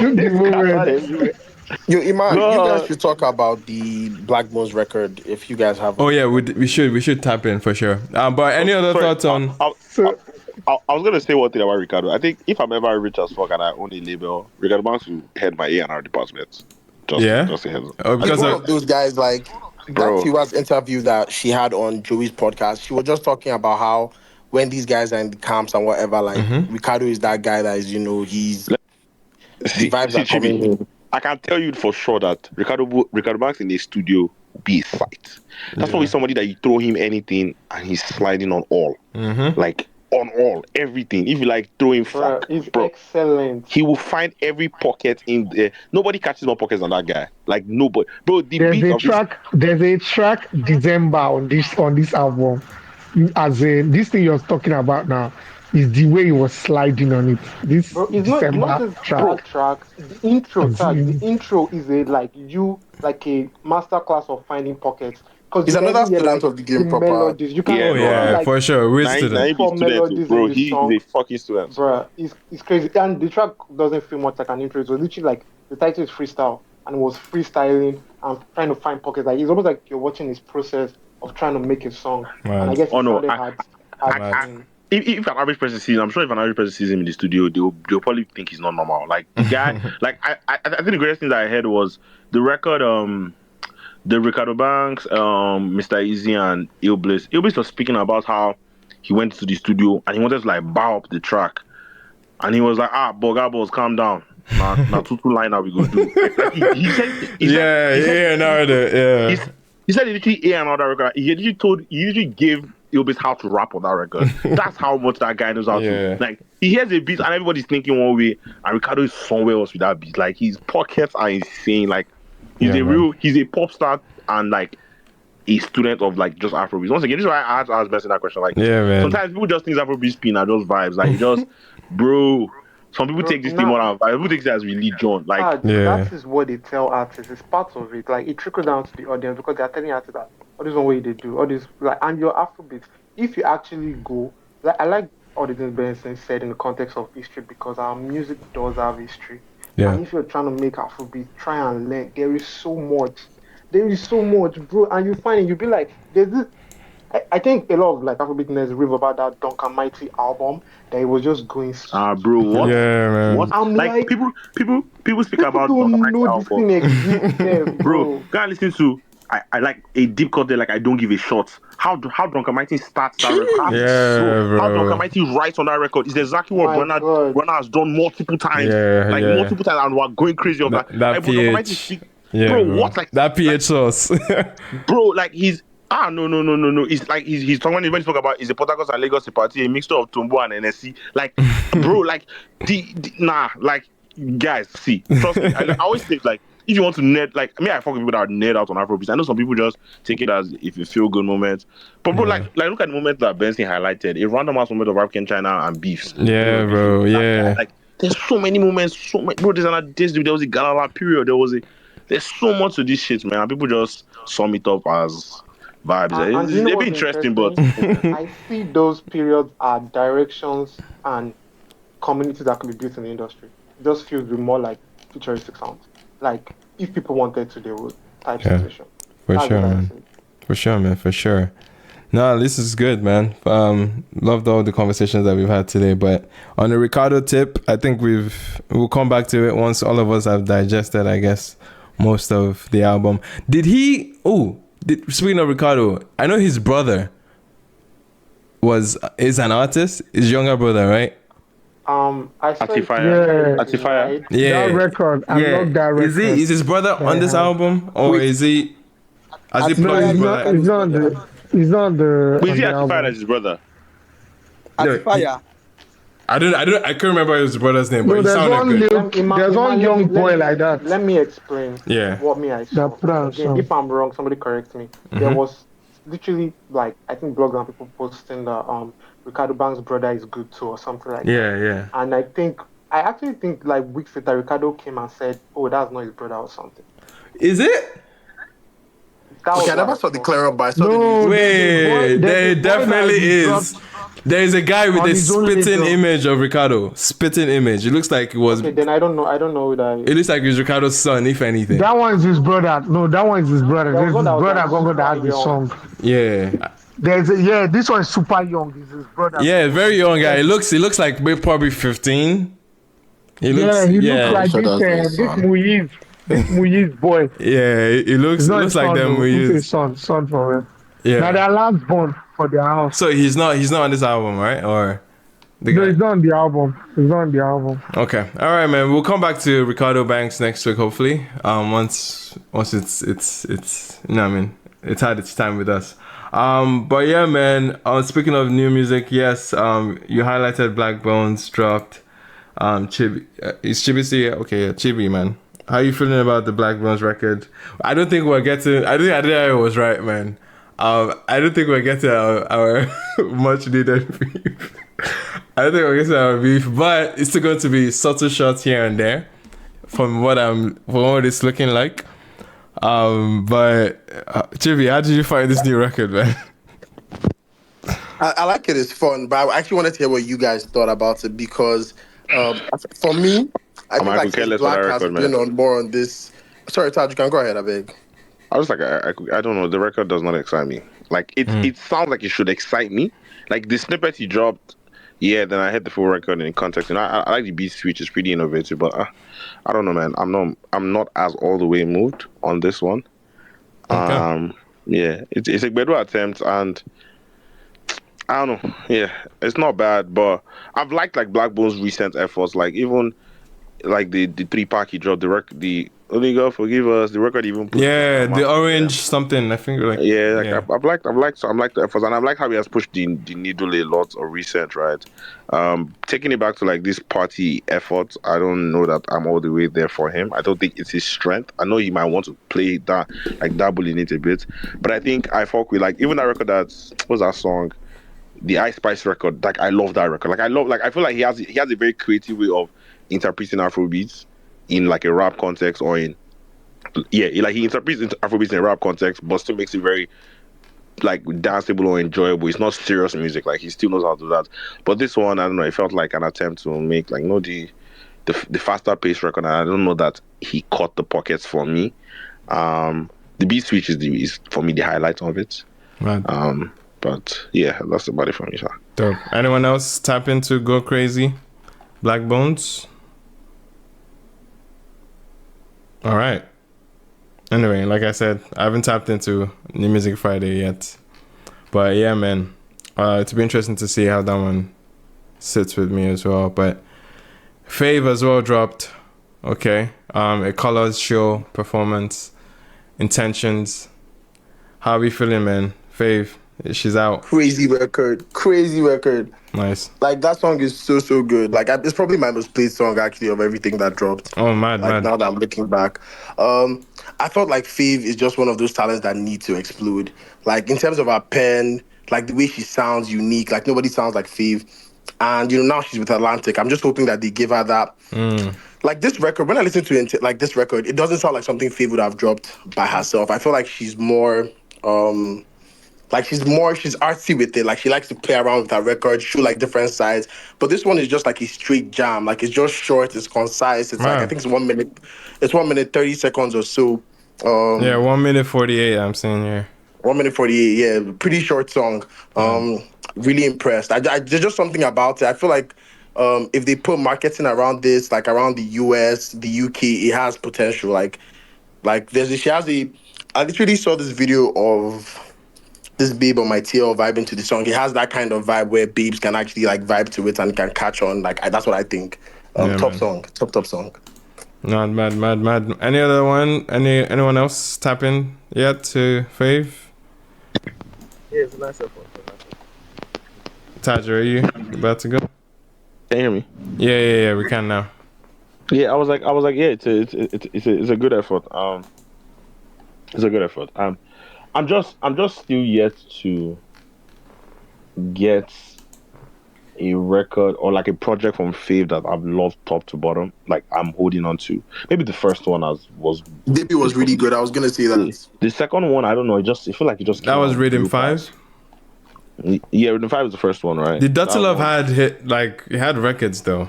That Dirty Love had records. The Dirty Love song. Yeah, I don't know, man. Dirty Love was amazing. Yeah, for real. Dirty Love did stick for me, but the first one, Rhythm 5, was really good. Kilo to Fair, the one Mr. Man, she had a couple really good records on the first one. That was cute. I like that. Like once again, I feel like some of these artists just need certain types of producers, like, and something else will come out of it. Like I feel like.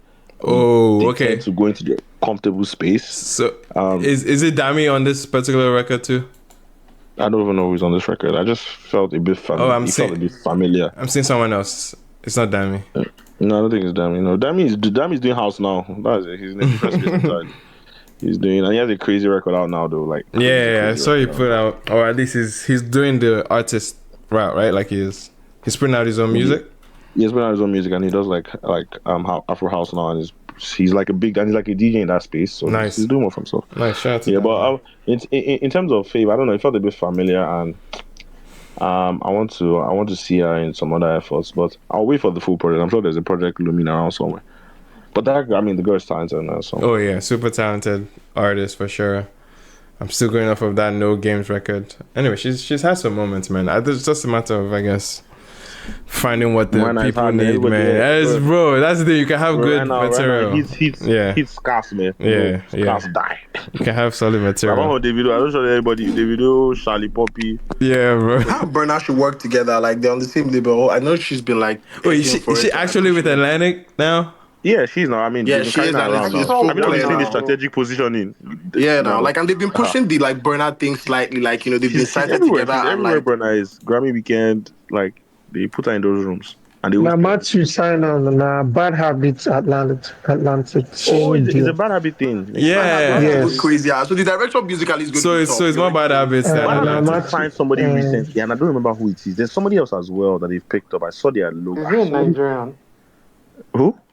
Is it person in Nigeria? Because Bad Habits have American. Bad Habits is not Nigerian. Yeah, it's they're American. No, I'm asking if the artist that they signed is Nigerian or not. I don't remember. I just saw a song, listening to a song, and I saw Bad Habits, and I was like, oh. Okay. Yeah, wait, for some reason, I don't see Atlantic or Bad Habits on any of like the recent. You don't see it on colors though. You see Warner, because Warner is. No, I don't see anything on any of the songs. You won't see it on on the colors one. No, but for the last. One more time. It says it depends on one country. Sometimes it depends on what country. Sometimes it doesn't show. No. Maybe right, I'm looking at music, and I'm not seeing anything on any of them as well. Sorry, I didn't catch any of that. You guys are talking over each other. She said it on T with herself. She still said it because I'm signed to the same label as him. She said it. Okay. There's an interview with T with this. Okay, yeah. Tell me something. Gotcha. Yeah, she said when the guy asked her who she would love to work with, she said, "Oh, I'm on the same label with him, and I pray I get to work with him." Nice. All right. Yeah, that's I'm seeing it right here. No, I don't. What's the reason it's not on her P line? Yo, we're talking over each other, man. All right, sorry. I was gonna say I just Dante. Right now it's from my end distributed by Warner Music, Africado, but it's Warner Music. So I thought that was what she meant because Warner is. Yeah, I thought she used to be with Warner. Well, but Warner is one of the big three, so makes sense. Ginger is right. She did say on the thing because the clip came out on Twitter and she was like, "Yeah, we're on the same label." I think he said that was our brother or something. And something. But they've been carrying that around everywhere Burna is. For sure, it's the same company, bro. Like the same companies that reach out for Burna, the same companies that reach out for Fave. Like it's there's something going on there for sure. Like, makes sense. Sure. Makes sense. All right, man. Dope. Any other thoughts on that before we transition to other new music. So I noticed the fave track, right? I like when she dropped the snippet where she went into the booth, she was talking to the producer or something. I liked it. And then when I now listened to it as she dropped it on, I don't know, is it that when they take it to colors kind of like it's a colors release, the sound or something? Yeah. Is it like when, because the record wasn't like giving me the same vibe I got. Audio production from what I gather. Exactly. Yeah, I mean, they flip it. Yeah. They flip it here because it didn't give me the exact feeling I got with that snippet. And this thing she dropped when she was working with the producer, that she said, "Oh, let me change this octave," and then went into the booth and spazzed. I was like, okay, this is a jam. This is the record. And when I listened to it with the color stuff, it wasn't giving me the same feeling per se. But listening to it over time again, I think I like the second verse or stuff like that. I like her. I think that she can actually rap. Yeah, I think that she has a bit of like she can do stuff like that. She can rhyme or rhyme scheme, all those kind of stuff. Yeah, she has it in her. Okay. I think that she can do stuff like that. Okay. All right, man. Dope stuff. All right, guys, we are looking forward now into music that we're anticipating. Okay. Burna is around the corner. Okay, I think he's dropping the Shaboozey record on the 8th, just before the release, which is on the 11th, right? That song sounds like Zara. It sounds like a song that we'll play in the mall. Okay, and the Shaboozey song will be dropping tonight. It's dropping tonight. That's what I'm saying. Yeah, 8th is tonight. But they're really putting energy behind the song. Like I can see a lot of pushed PR on it. You won't put PR. After Shaboozey, I don't understand. Of course, you have to. Put PR die. You have Do to. you think it's easy to have a song with Beyonce? I don't understand. Oh man, no, it makes more honor to be on the record than Burna is. Of course. You know what's so crazy about this piece? Probably like 2 years ago, Shaboozey was probably a big fan of Burna. Shaboozey probably would have. Let ever feature this guy. No, but I mean that's what comes with success, bro. That's how life is now. That's what comes with success. Like you remember, I think it was 2020 when his sister was telling us about Shaboozey. Yeah, man. Shout out Jess Finesse, man. Yeah, and I'm sure then you But that's actually a lie. Like Shaboozey is on the album and he's Nigerian, so fair. That's the funny stat about Burna Boy albums not having Nigerian features. Why does everyone report about that particular stat when it comes to Burna? I feel like I don't hear any reports about any other artists. Now, and everybody usually has Nigerian features. Like it's common. Did Wiz have any Nigerian feature in the last? So the features, I believe Mick Jagger is on the album, right? Yeah. Shaboozey's on the album. Who else is on? Yeah, we have a full track list now.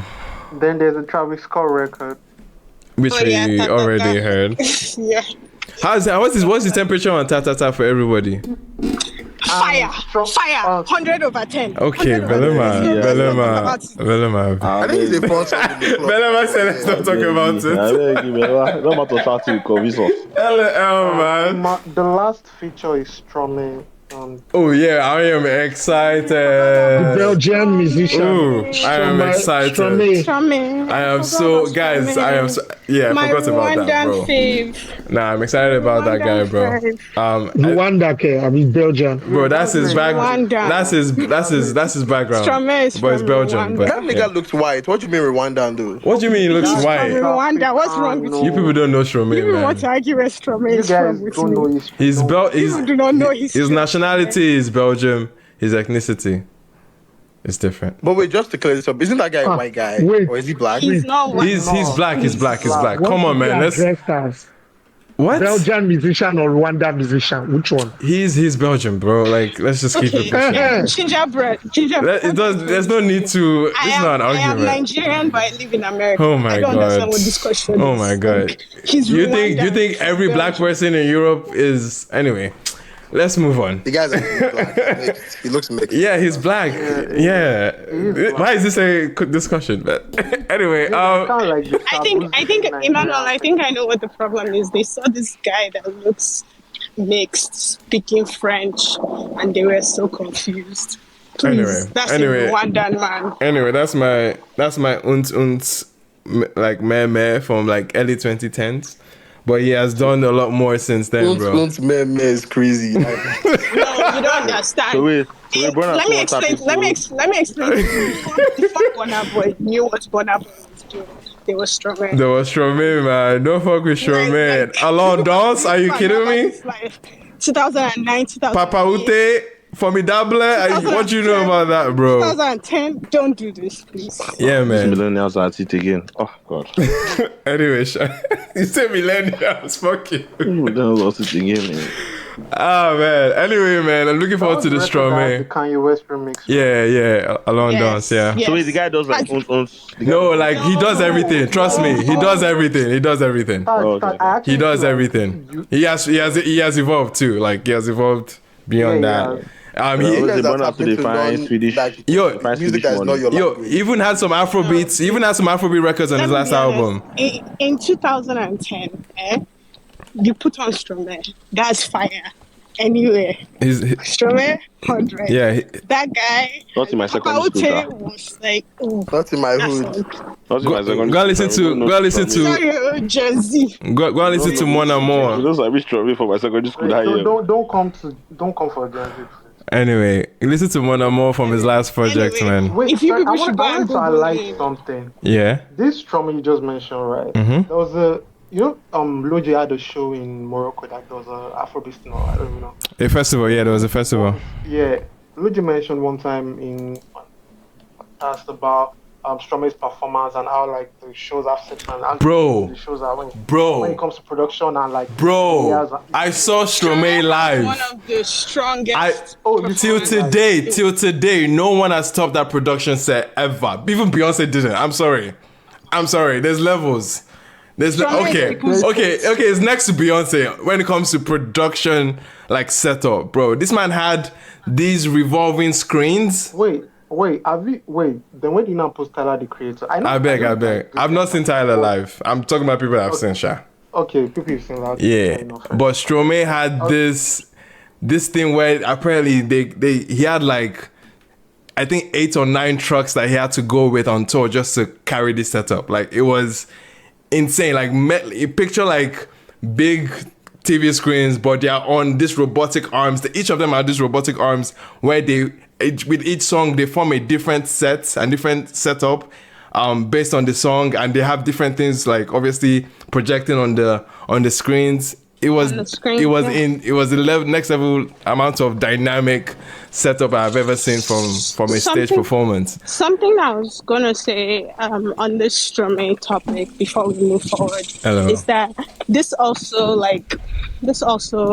exposes how important knowing your audience is, because now that I think about it, most of the people that are saying they don't know who Stromae is or they were not familiar with him are people that would not be tapped into francophone spaces like that. Yeah. So when people like, it's like the same way I would say people do not understand just how big Fally Ipupa is, right? Yeah. I think that's the same way I would explain Stromae to someone. Stromae is a mega star, bro. This man took almost like a 10-year hiatus in between like 2013 to like what Adele is 2021 doing right now is what Stromae did, bro. Like, that's how big of a deal it was. So when he came back, it was a huge fucking deal. Like it was a big deal in the francophone and I think that's space. Yeah, and I think that's fair. So I'm very excited to see what him and Burna did together, because that's people's goats. Yeah, bro. I think I'm already calling him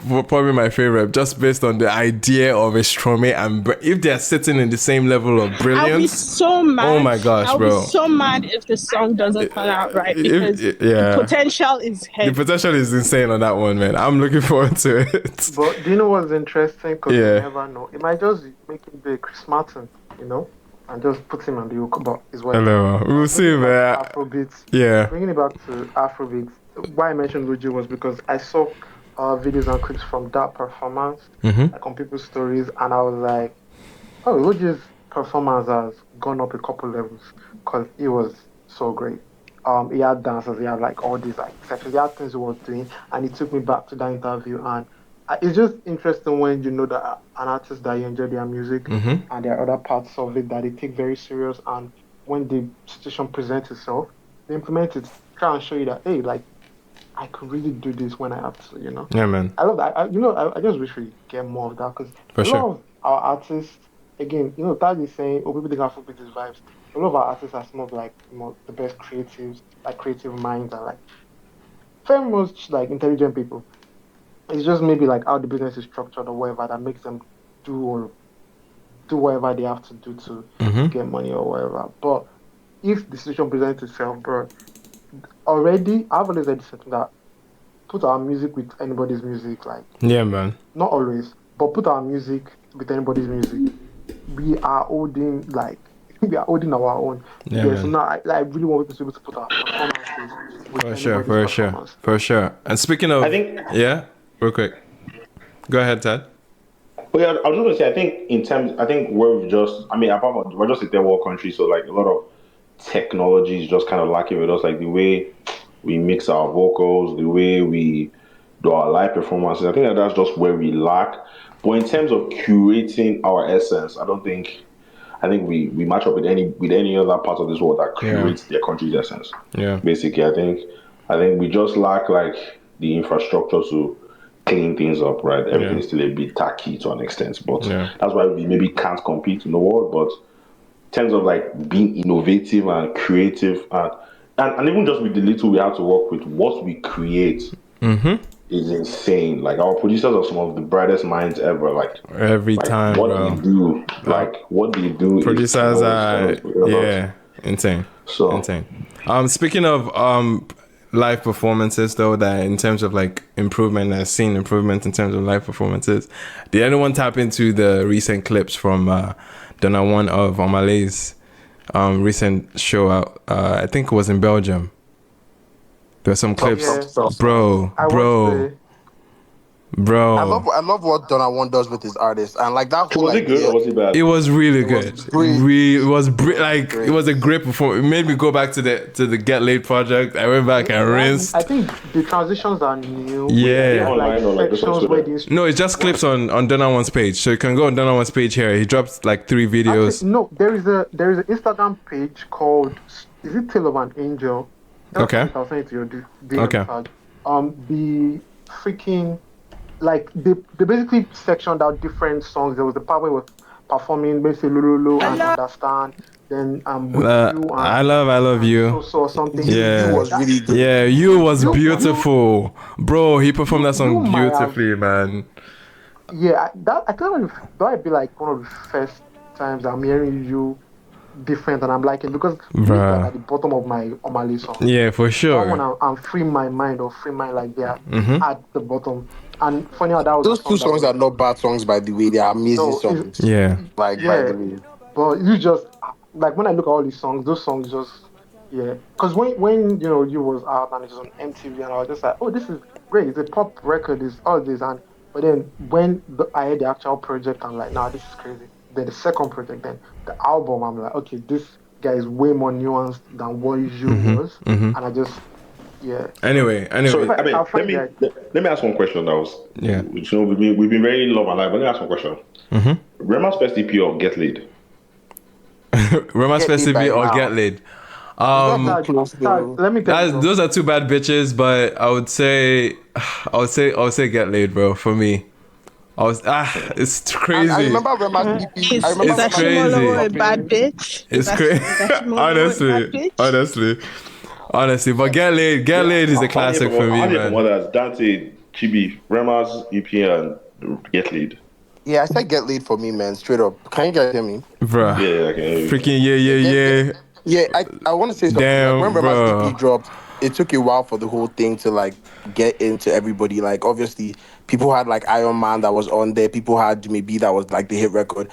But Get Laid was the whole EP entered, and it was COVID, like almost like kind of reset music in some sense. Like, and it was a slow creep up, like it was a slow burn. It burned for like a whole year. Yeah, and like, stayed there for a while. Usually do. Yes, like his projects usually do, and yeah, it was just one of those ones. But Rema redefined the space in terms of like obviously everybody doing EPs Star Power, and that's really the format or whatever.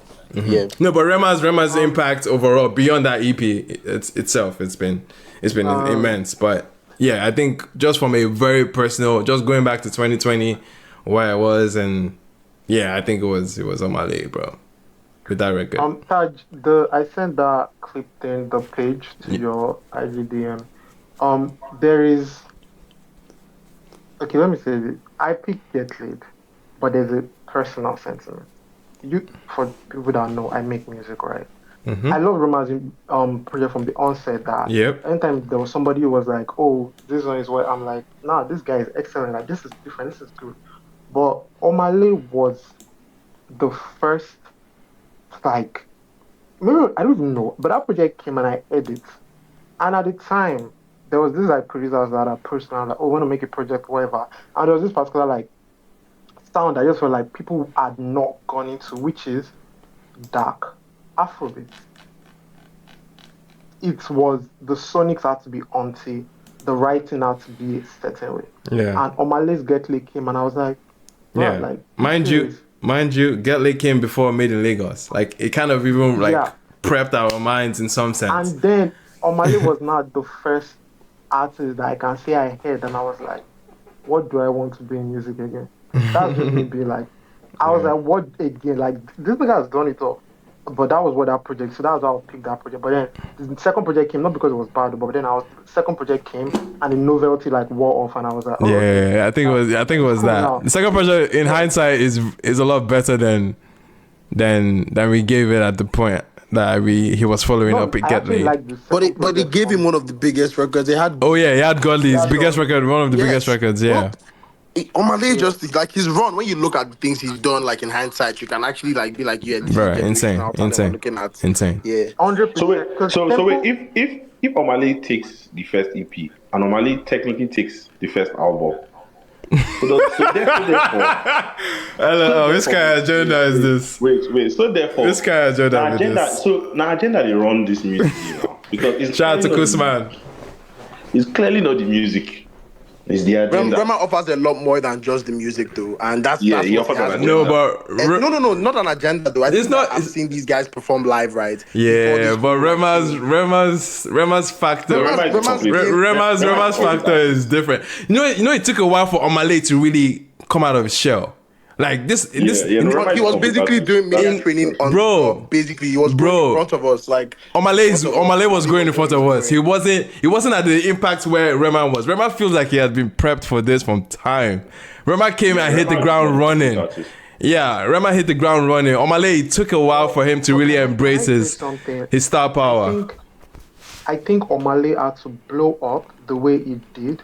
That aided the perception of the music much, much later.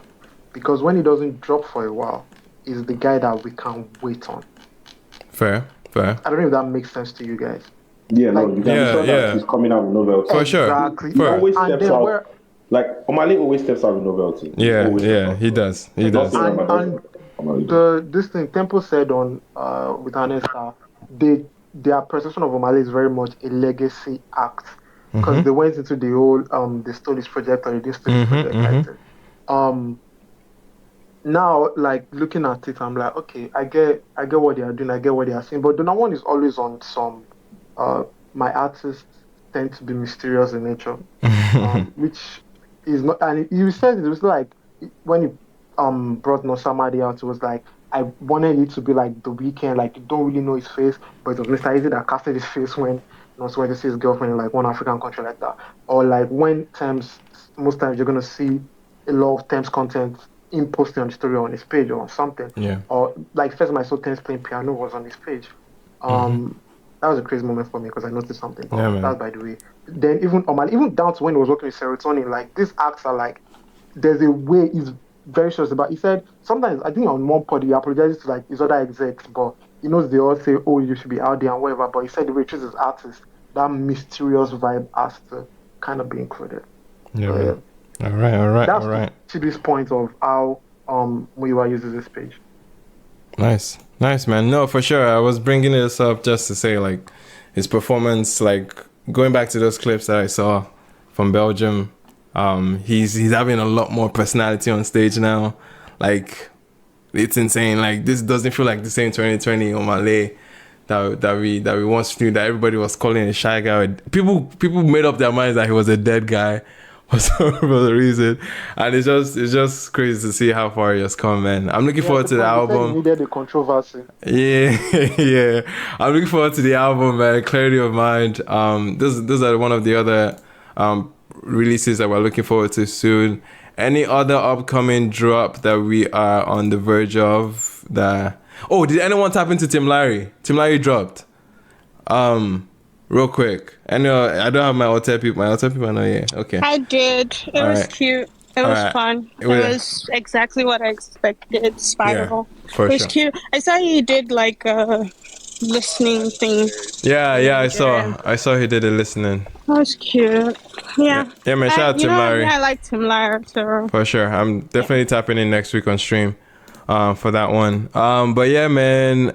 Any other music that we're looking forward to before we wrap it up? We've hit the hour mark to say our goodbyes and be back next week. But any other records that we're looking forward to? We mentioned Burna, we mentioned Omah Lay. Anything else lingering?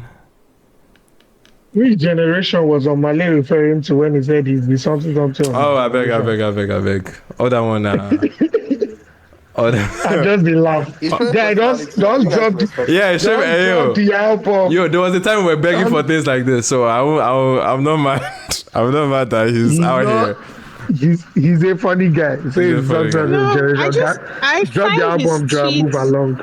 I find his tweets very interesting because I'm like, what are you talking about? Like, is it because of the taboo? He's a spiritual guy. No, he's a spiritual what? This man was talking about porn. I don't understand. He said, he said, clarity of mind. Stop watching porn. Yeah, the last of our kind. That's not spiritual to you, right? That's not spiritual, Hi guys, my name is Omah Lay and I am the greatest of my generation. I don't have proofs right now, but there will be a lot in the future. Thanks, yours truly, boy alone. I just was very confused. A bunch of people said it though. I saw Shanks post. Yeah. People spoofed it. No, but the one that killed me was clarity of mind. Stop watching porn. I was like, okay. Word. That's real shit now. Word, man. Dante, which generation is on the? Anyway, Sha. Omah is one of a kind. You guys will respect him more when time passes, Sha. But yeah, you guys want to be kind type people. Is Omah Lay your ops? Like, is he? Hello, man. Because he just kept upping down and like, what did you do? Anyway, maybe guy just drop the album. Move forward. I'm sorry, Ginger kills me, man. Ginger kills me. Anyway, on that note, ladies and gentlemen, please, ladies and gentlemen, thank you so much for honestly a legendary space that we had tonight, man. This was a good one. Shout out to Buju, man. And of course, the other conversation was tapped into top 10 records this year, this week rather. Jeez, I'm really moving forward. Top 10 records from Turntable.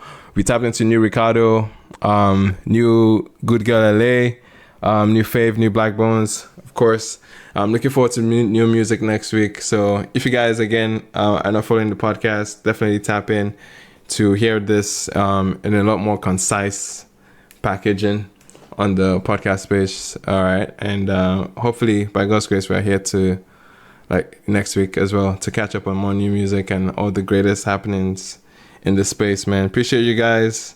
Hope you enjoy the rest of your week. Stromae is a Belgian musician. Simple. I'm very